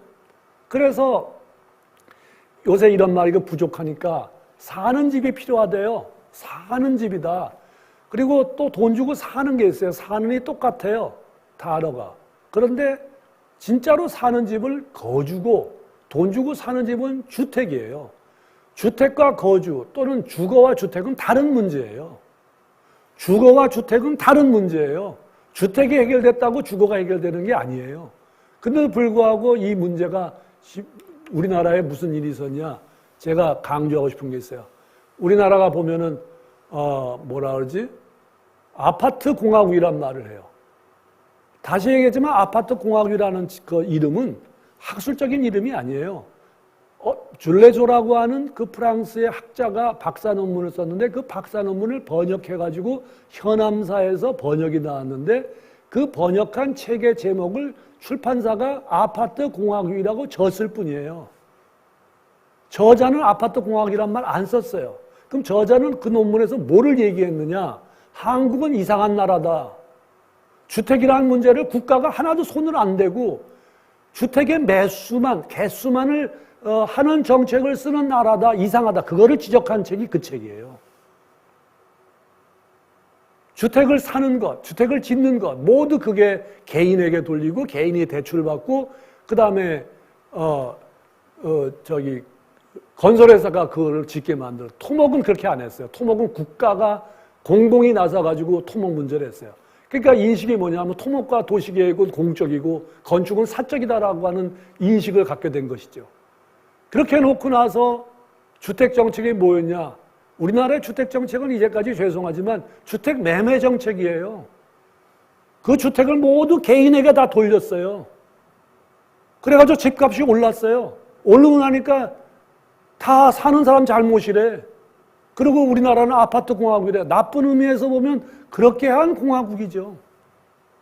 이거는 지금 정권보다 그 이전에 있는 것부터 주택을 그렇게 다뤄왔기 때문에 생긴 결과치가 있는 것이다. 지금 어떻게 되냐? 주택을 저렇게 하면 안 돼. 저는 뒤에도 얘기했지만 건축가들, 건축사, 건축교수들, 건축을 전문하는 분들, 금융, 도시 합쳐가지고 새로운 주거의 방식이 뭐냐고 연구를 시켜야 될 때다 이거지. 아파트 하면 큰 집만 있고 우리는 작은 집만 있잖아요. 중간이 없잖아요. 중간이 왜 안 되는 줄 아세요? 법령과 행정과 정책이 그거에 눈을 돌리지 않기 때문에 현행 법안으로서는 해결이 안 되는 거예요. 그러면 중간에 있는 부분은 어떻게 할 건가는 얘기를 해야 될 거 아니겠어요? 그런 건 안 하면서 다른 일을 하고 있다. 이제까지 익숙해도 주택 매매 정책을 해왔으니 될 리가 있냐. 그러니까 2, 3일 전에 집 가진 MZ들은 이 세대는 뭐냐면 왜 걱정하냐. 돈 있는데 우리 아버지가 다 해준다. 이런 말인데 집이 없는 사대는 어떻게 사는 거냐. 집은 사는 곳이라고 뭘 살 수 있어야 그 말을 하지 라고 하는 것이 왼쪽 밑에 부분에 있어요. 이 문제가 이게 굉장히 중요한 것이다. 그런데 건축가들이 나서서 집은 사는 것이 아니라 사는 곳입니다라고 말하는 건축가들이 제법 있다 이거지. 그러면서 집이라고 하는 것을 그렇게 부르면 부동산? 어떻게 집이 부동산, 더러운 부동산이냐고 말하는 사람이 있다 이거예요. 이런 건축사들이 있어서 되겠느냐 이거지. 이렇게 보는 데다가 또 주택이라고 하는 공공재래. 건축가도 국회의원도 누구도 다 이런 말 하는데 제발 부탁이 주택을 보고 공공재란 말 하지 마라. 주택은 퍼블릭 굿이에요. 그냥 미사여구가 아니에요. 뜻은 주택은 그런 공공의 어떤 책임이 있다라는 뜻을 하는 건 내 이해가 돼. 근데 함부로 공공재란 말을 여기저기서 쓰고 있다. 그 피해는 누구한테면 건축계 그대로 온다고. 공공재가 뭐냐? 주택은 투기 대상이 아니에요. 그리고 주거의 공간이래. 다 맞는 말이야. 삶의 보금자리고 다 맞는 말이에요. 그런데 그런 공공재래. 투기하지 마라. 보금자리다. 주거의 공간이다. 다 맞는 말인데 왜 공공재라 그러냐? 공공재가 뭐냐면요. 쉬워요. 이거는 공인중개사 시험에 1차 시험 문제에도 안 나오는 문제예요. 공공재라고 하는 것은 저 네 번째 저 노란 거에 있어요. 다 아시잖아요. 소비를 하는데 배제하느냐 배제하지 않느냐, 경합을 하느냐 경합하지 않느냐, 이 네 가지의 조건을 가지고 경합도 하지 않고 배제도 하지 않는 게 공공재예요. 주택은 어디에 속하느냐? 사유재에 속해요. 경합도 하고 배제를 해요. 돈이 없으면 못 사요. 그리고 뭘 하려고 그러면 뭐 주택 청약이 있는데 뭐 1000대 1, 500대 1 그런데요. 근데 그게 왜 공공재예요? 정말 공공재라 그러면 국가가 집을 져줘야지. 그리고 세금 받아가지 말아야지. 공공재인데 세금 왜 받아가? 그러니까 저런 그 미사여구를 가지고 만들어서 그럴싸하다. 김광현 교수님 뭐 그거 갖고 그렇게 뭐 세게 얘기하세요? 라고 할지 모르지만 이 말이 본물이 터져서 여기도 한 말 저기도 한 말 계속 쓰다 보면 정말 공공재를 설계하는 거냐? 공공재는 국가가 거의 대부분 제공을 해요. 국가는 투기하지 않죠? 따라서 공공재는 투기 대상이 아니에요. 정말 저렇게 하고 싶었으면 네덜란드처럼 150년 동안 사회주택을 만들었어야 되는 거예요. 거기는 집 사는 게 바보래. 다 임대에 산대요. 그렇게 하려면 100몇십 년 전부터 그 체제를 정비하고 쭉 끌어왔어야 되는 거예요. 근데 어디서 그 말은 하나를 들었고 현상은 그렇지 않은데 사회주택이 있다, 공공재해야 된다라고 얘기를 하기 시작하면 그 피해는 어디로 오느냐? 주민한테 오고 시민한테 오고 건축하는 사람들, 특히 아파트를 전문으로 하는 사람이 어떻게 할 줄을 모른다 이제. 저 말을 하나를 듣고 나면 공공이 개입을 해서 막 이것저것 만들라 그럴 거 아니겠어요? 그 말이 가지고 있는 무서운 대목이 그거에 있다. 이렇게 얘기해서는 안 된다. 오히려 퍼블릭하다는 공은 이 커먼을 넓히는 것이 공의 임무다. 우리가 보통 퍼블릭, 프라이빗 하면서 가운데 커먼을 얘기할 때 공용 공간을 즐겨 얘기해요. 모든 대학교가 다 저렇게 가르쳐. 그러니까 커먼이 뭐냐면 개인이 가지고 있는 복도나 뭐 이런 것들을 이렇게 이게 맞으면 객출을 해서 공용 공간을 만드는 것이 그거를 만들도록 애쓰는 게 공이라고 얘기해요. 아니에요. 이런 걸 보고 공이라고 그러고 가운데 있는 노랗게 생긴 거를 공이 아닌데 저걸 보고 공공성이라고 생각해요. 건축 전문가들도 도시를 전공한 사람들도 모두 심지어 공무원들도 다 저렇게 생각해. 공은 뺏어주는 거고 산은 내놓는 거라고 생각을 하고 있다 이거죠. 그래가지고 저렇게 공용 공간을 만드는 것이다 라고 했는데 인류가 시작했을 때 퍼블릭이 먼저 있었어요? 커먼이 먼저 있었어요? 여기 있는 저 박물관에 이런 전시물이 있는데 저기 물고기를 잡고 있는 옛날에 구석기인들 시대가 있었어요. 저기 있는 사람들은 전부 다 사죠. 프라이빗죠. 그런데 물고기를 잡는 건데 공이 줬어요? 퍼블릭이 줬어요? 자원이 많으니까 저 사람들이 저기서 잡은 거지. 근데 저 잡은 거를 먼 옛날에는 프라이빗가 있고 커먼이 많았다고. 무슨 약초도 있고 과일도 있고 나무도 있고 물고기도 많고 커먼이 많았어요. 퍼블릭은 없었어요. 그런데 이제 이 커먼이 뭐냐면 초원이 있는데 양을 키웠어요. 저게 3마리만 키웠는데 양을 많이 키웠다. 양을 자꾸만 늘어가니까 이 초목이 자꾸만 없어져. 근데 초목은 누구 거냐 그러면 다 모두 다의 거였거든요. 커먼이 사라지는 거예요. 양을 키우는 거는 사가 저 공을 가져가는 거지. 그러니까 저게 많아지면 저런 문제가 생긴다고. 저기 나무 것들 모두 개인이 가져가 버려요. 그러니까 사가 커지고 커먼이 작아지고 중간에 퍼블릭이 끼어 있는데 퍼블릭과 프라이빗은 모두 재화해서 움직이는데 저 커먼은 재화로 움직이는 게 아니에요. 자원은 돈 주고 살 수 있는 게 아니라 이거죠. 이런 관계가 있는 게 건데 저거를 오늘날 와서 저거를 공공이라는 이름이고 사라고 하는 거로 대치하는 개념을 가지고 저걸 공공이라고 그러고 저런 데서 공공재라는 말도 나오는 거예요. 공공이 저런 거 하는 게 아니라 21세기는 저기 있는 밑에 줄어들어 있는 그 커먼을 어떻게 넓힐 거냐. 사에게 뺏어서 라고 하는 것만이 아니라 조금 더 저게 지속 가능한 사회가 해야 될 문제고 저 공의 범위를 어떻게 넓히느냐라고 하는 건데 이 퍼블릭의 힘으로 커먼을 넓혀주는 게 공공이다 이거지. 특히 저런 걸로 사회가 바뀌지 않으면 건축은 그냥 사적인 문제로 들어갈 것이다 라고 하는 걸 지적해보고 싶어요. 다음에 네 번째 거의 마지막인데 한나 아렌트의 책은 물화라는 말을 써요. materialization이라는 말을 써요. 그 세계라는 말을 써요. 철학적으로 들리죠? 물화는 뭐냐면 저는 이 말에 대해서 관심을 갖는 이유가 제가 나이도 이제 적지 않게 많아졌는데 이 얘기를 얼마나 오래 할 수 있을까 모르겠지만 물로 바뀐다. 물이 아니었던 게 뭔가 바뀐다. 건축이 가지고 있는 여러 중요한 건 뭐냐면 사람이 가지고 있는 미래에 대한 생각이나 이런 것들을 어떻게 물질로 뒤집어 쓰느냐가 그게 건축이 갖고 있는 힘이라 생각해요.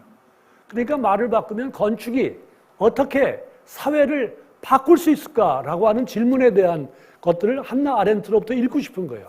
한나 아렌트는 활동가 언론인데 더 중요한 건 책을 보시든지 그냥 하세요. 다 얘기하기는 어려운데 이 세계를 어떻게 만드냐면 물화한다는 거예요. 예를 들면 정보가 있다 그러면 신문이 필요하고 뭔가 지식이 있다 하면 책이 필요하고 그렇다 이거죠. 그 물질로 입히지 않으면 안 된다는 거예요. 학교에 있는데 선생님만 있고 아무도 없어.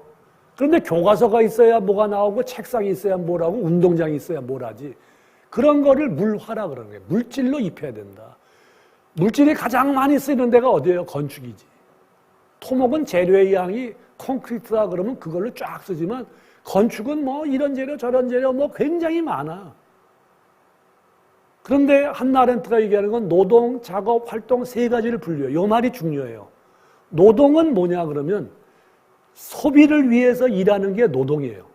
작업은 뭐냐 그러면 영구적이고 내구성 있는 물건을 만들어내는 게 노동이에요. 활동은 뭐냐 하면 언론과 생각하고 자기 뜻을 펴는 거를 말해요. 이 세계라고 하는 말은 월드가 아니고 인간이 존속할 수 있도록 만들어진 공작물 전체, 탁자, 이 스테이지, 여기 있는 의자, 벽면 이 모두가 여기 안에서 공간을 만들어서 강의도 하고 사람들이 모여서 집회를 하라고 존속할 수 있는 공작물 전체를 얘기한다. 이 공간은 내구성이 있고 영속성이 있어야 돼. 일회용이 아니에요. 지속 가능한 사회라고 하는 건 뭐냐 그러면 이런 거죠. 다 잘 아시잖아요. 지속 가능한 사회의 키워드는 뭐냐면 뭐가 지속해야 되느냐. 내가 쓰고 있는 지금 이 환경과 여러 이 공작물들, 건물들, 나무들 이 전체가 내게 아니라는 거예요. 한 세대 뒤에 올 그 아이들에게 빌린 거라는 거예요. 빌렸으니 그거를 보낼 때 고스란히 돌려줘야 된다. 그 환경이 그래서 서스테이너블하다 그 말이에요. 열을 빌려왔는데 내가 다섯 쓰고 다섯을 주는 게 아니라 열을 빌려와가지고 내가 썼는데 열이 되도록 만들어주고 그 후손한테 밀려줄 수 있도록 하는 것이 서스테이너블, 지속 가능한 그 뜻이에요.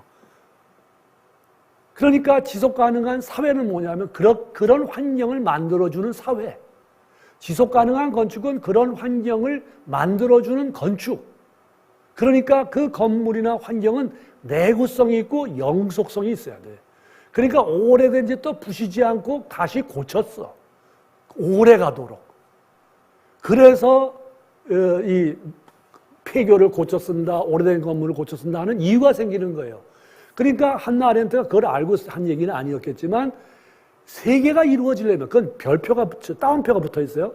그 사람에 하는 세계가 이렇게 형성이 되려면 내구성과 영속성을 가진 공간이 있어야 이전에 있던 사람, 지금 사는 사람, 미래에 있는 사람이 이어진다 이 말이에요. 너무 당연한 거예요. 그런데 빵과 같은 소비재는 없어져요. 생명을 상대로 하기 때문에 소위 말 니드를 상대로 한다 이거죠. 내구성 있는 물품은 세계를 상대로 해요. 부서지면 안 돼. 오래 가야 돼요. 지속 가능해야 돼요. 이런 걸 만들려니까 아까 레이버, 워크를 구분하게. 건축사가 뭐 하는 데냐? 레이버가 아니다 이거예요. 소비재와 빵 같은 걸 먹고 살기 위해서 없어지는 걸 만드는 것이 아니라 내구성 있는 물품을 계속 만들어야 되는데 그 물건, 그걸 만들어주는 것이 있다면 모든 사회가 그걸 만들어달라고 요구를 해야지. 그걸 하지 말고 그냥 소비하세요. 오래전의 얘기지만 아파트가 있었는데 아파트가 홈쇼핑에 나온 적이 있어서 지금은 안 하지만 깜짝 놀랐어요. 아니 어떻게 아파트가 홈쇼핑에 다 나오냐. 그래가지고 보기 싫다 그래서 껐어요. 궁금해 다시 켰더니 30분에 갔더니 완판했대. 아파트가 완판하는 거예요. 우리가 왜 아파트가 문제가 되냐면 아파트나 이런 여러 물건들이 그것들이 소비재처럼 팔기 때문에 소비재가 됐기 때문에 그런 거다. 어떻게 소비재로 만들지 않게 만들어 놓는가가 이게 키인데, 그러니까 건축은 문화된 세계예요. 그러니까 소비되지 않는 건축을 만들려고 이 사회가 건축을 만들어가고 전문으로 하고 모든 사람이 그거를 요구해야 된다 이거지. 요구하지 못하는 사회가 뒤에 앉아서 그렇게 소비되지 않는 건축을 만들어야 됩니다라고 말하는 사람을 무시하고 사회가 어떤 사회인데 그렇게 하느냐라고 뒤에 앉아가지고 조종하는 사회가 있다면 그 사회는 올바르지 않은 사회다. 탈공업화 사회의 건축이 있어요. 공업화로부터 벗어나 그러려면 확대와 성장을 해야 돼요. 그런데 그런 사회가 축소 사회로 바뀌었어요. 인구가 줄고 양이 줄고 다 그래요. 지금 우리 축소 사회에 들어간 거죠. 빈집 생기고 앞으로 그럴 거라고요. 이런 사회 해야 되니까 예전에 했던 방법이 달라져야 돼요. 거기에 등장하는 게 있어요. 옛날에는 권력을 가진 사람이 이렇게 해 라고 하면 끝났지만 지금 인터넷뿐 말고 여러 가지 미디어가 그렇지만 주체가 다수다 이거죠. 혼자 이루어지는 사회가 아니다. 거기에 서비스가 커뮤니케이션이라는 서비스가 중요하게 만들어지고 이 장소가 그냥 옛날에 있던 장소가 아니라 생산하는 장소로 바뀌게 된다. 경제 시스템이 어떻게 바뀌냐 그러면 저는 이 표가 중요하다고 생각되는데 밑에 시장화, 산업화, 정보화, 그 다음에 성숙과 가로치고 정상화 이렇게 쓰여진 게 있어요. 뭐 남의 학자가 만든 것을 가지고 와서 이렇게 바꾼 거지만 거기에 보면 그 키워드가 있는데 물질, 에너지, 정보, 시간 이렇게 돼 있어요. 남대문 시장에서 물건을 팔 때는 물질이 키워드예요. 그런데 중화학공업이 일어나가지고 포항제철이 생기고 이러다 보니까 산업화가 생기는데 그때 키워드는 에너지예요. 80년대 전자공학과가 세지고 이러면서 정보가 생겨가지고 우리 정보화 시대에 살고 있어요. 그때는 키워드가 정보지. 지속가능한 사회는 뭐가 키워드냐면 3만 달러, 4만 달러, 5만 달러 국민소득 있다면 더 이상 6만, 7만 하려고 애쓰지 않는다고. 그냥 성숙화해가지고 그냥 그 수준을 유지하면 된다. 그러면 그 힘을 어디다가 쓰느냐? 시간에게 쓰는 거야. 시간. 키워드가 시간이에요. 이 시간을 어떻게 쓰는가에 따라 달라지는 거예요. 그렇다면 아까 지속가능한 사회에 대한 얘기가 시간의 문제였죠? 그러니까 우리가 쓰고 그냥 하면 됐지 뭐 하느냐. 그래서는 안 된다는 거예요. 지금 학교를 짓느나 뭐 한다가 우리가 쓰면 되는 것이 아니고 옛날에는 그저 저기 학교 다닐 때 80 몇 번이었거든요. 한 반에 80 몇 명이 있었어요. 제가 키가 컸기 때문에 제일 꼴찌였다고. 근데 지금 몇 명이에요? 20명? 축소하는 사회에.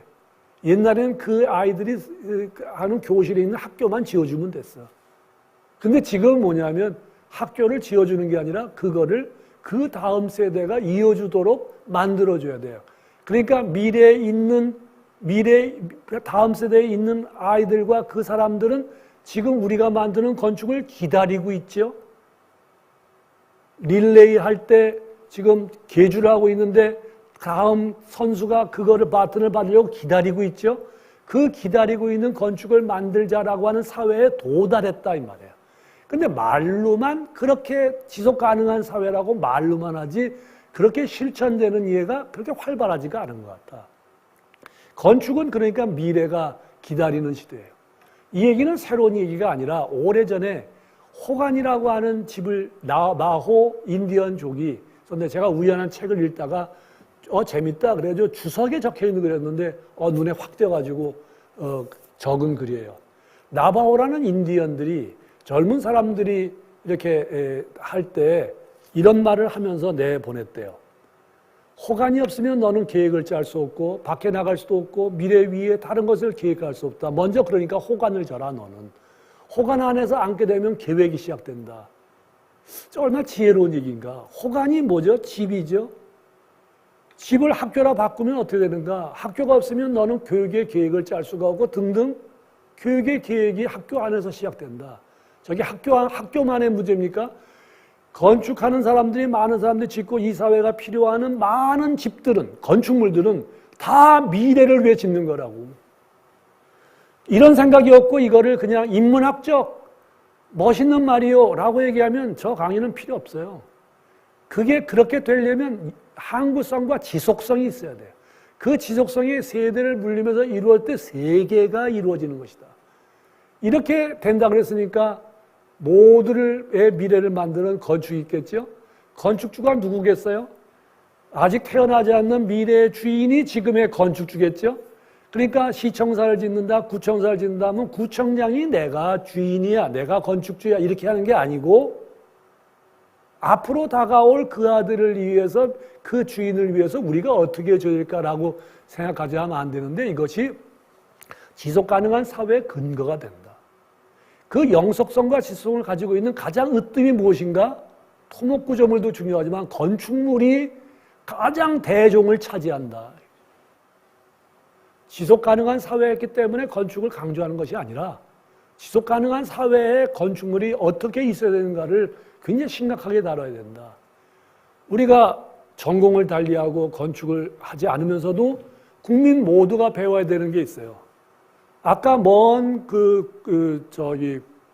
동굴을 찾아간 사람들이 건축학과 출신들이 아니에요. 건축 강의 듣지도 않았어요. 그런 사람들이 어떻게 동굴을 짓고 스톤헨지를 하고 돌을 날라서 했느냐? 건설회사한테 뭐 하청 줬나? 부탁해서 지어진 게 아니잖아요. 살고 있는 모든 사람이 같이 졌잖아요.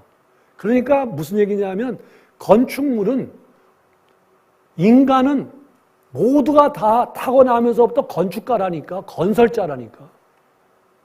이 사실이 괜히 하는 얘기가 아니에요. 변호사나 의사는 배워야 돼서 이루어지는 전문가인데 건축은 배우지 않아도 날 때부터 가지고 있으니까 동굴 속에 찾아가서 그림을 그리고 못도 모르는데 돌도 세우고 매닐도 세우고 선돌 무슨 돌 세우잖아요. 그렇게 배우는 걸 보면 건축은 모두 배워야 되는 거예요. 그러니까 모두 힘을 쏟아줘야 돼. 건축가, 건축 행정하는 사람만으로 이루어지는 게 아니라 이거죠. 이거를 깨닫지 못하면 이게 소용이 없는 거예요. 그래서 건축을 왜 배우는가?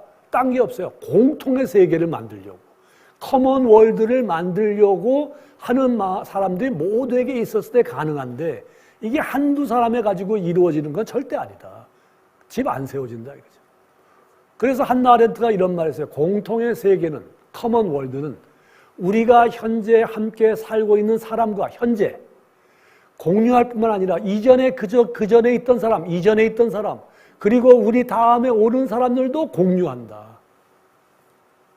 나는 지식인이 이런 사람이 지식인이라 생각해. 어떻게 그럼 실천할 건가? 이거를 행정이나 여러 정책으로 반영해야 되는데 출현 공간이 먼저 난 있어야 된다고 생각해. 출현 공간은 한나 아렌트의 출현 공간이라서 정치적인 얘기가 아니고 어디 나갈 데가 있어야지. 요새 코로나19 때문에 다들 뭐냐면 집에서 산다, 발코니를 달아라. 아니, 다 돼 있는 집에 발코니를 어떻게 달아? 그렇게 말하는 사람들이, 건축 전문가들이 개중에 있더라고. 어떻게 달아? 내 발코니 달라고 달면은 그게 해결이 돼요? 그런 꿈 같은 소리 하는데 얻은 교훈이 있어요.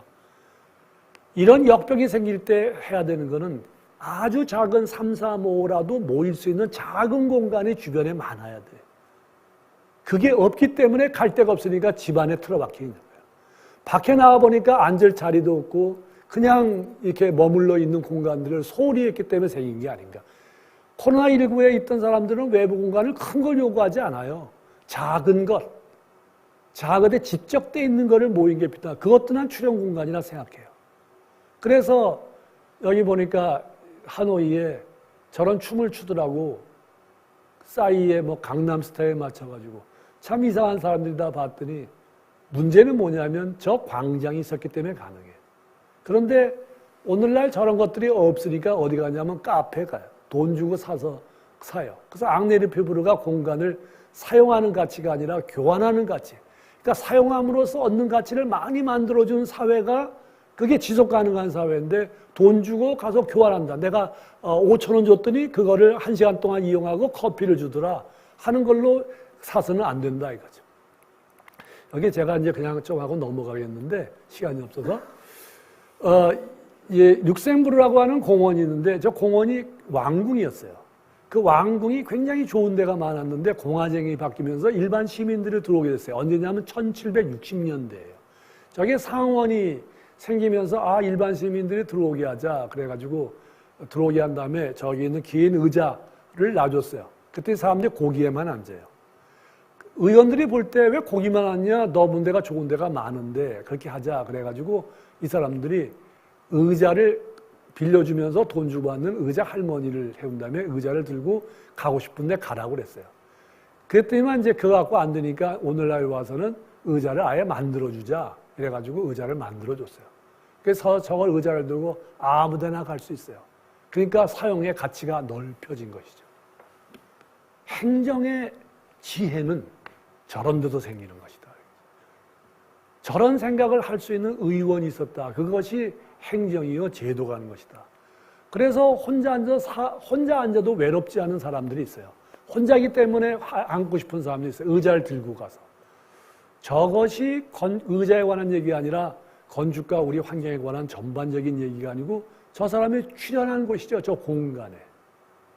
마지막으로 젠네 모스크를 할 텐데 젠네 모스크는 말리에 있어요.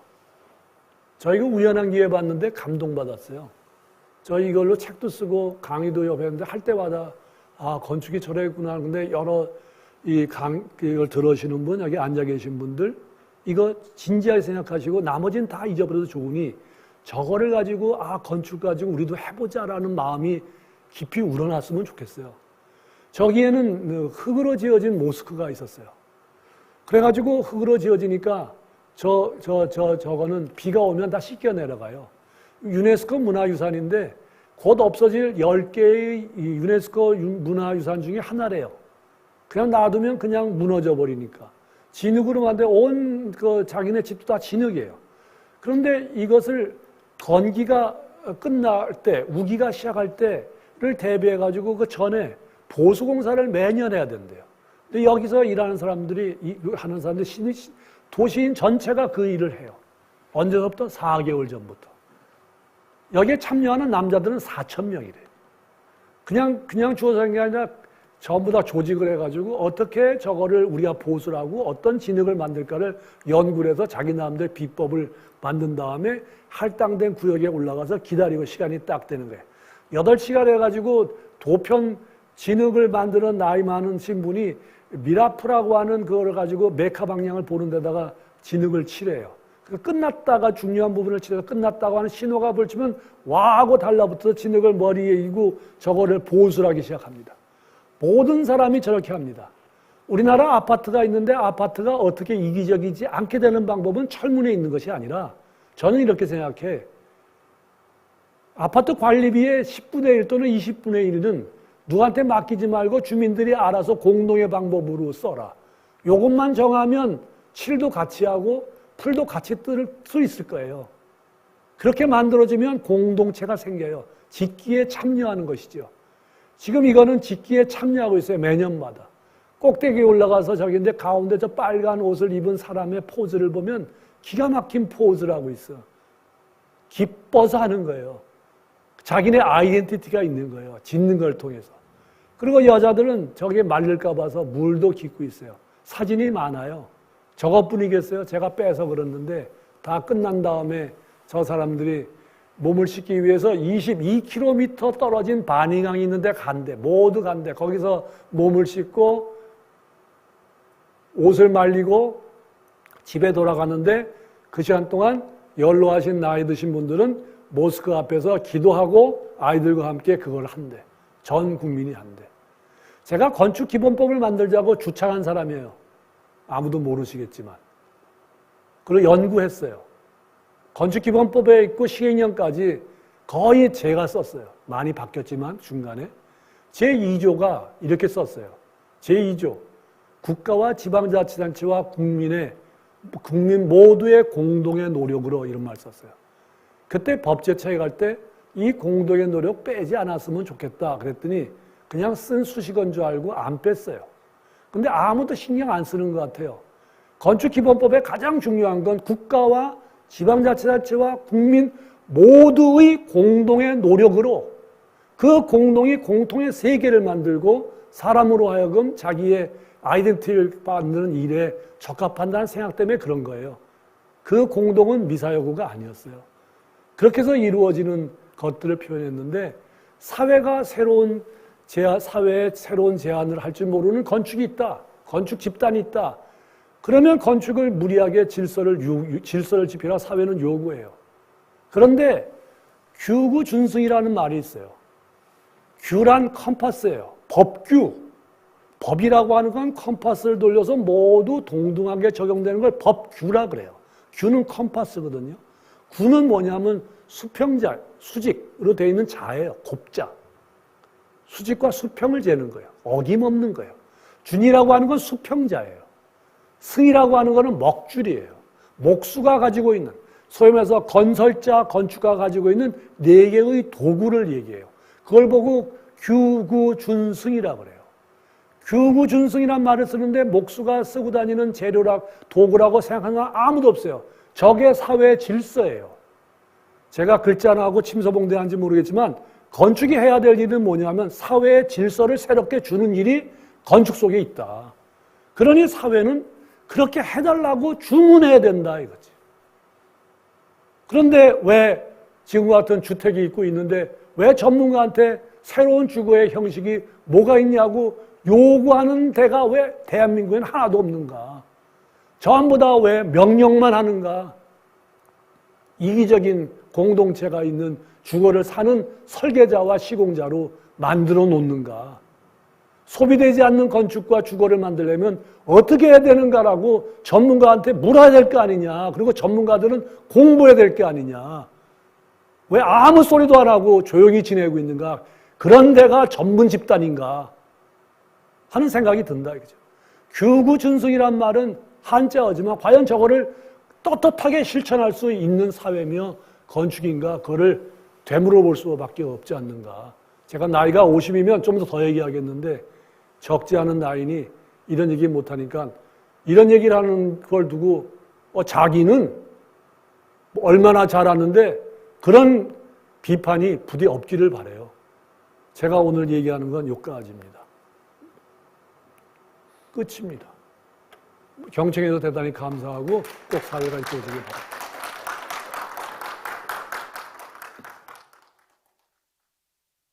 고생하셨어요. 들으시느라고. 감사하다고요. 사진 찍으셨어요?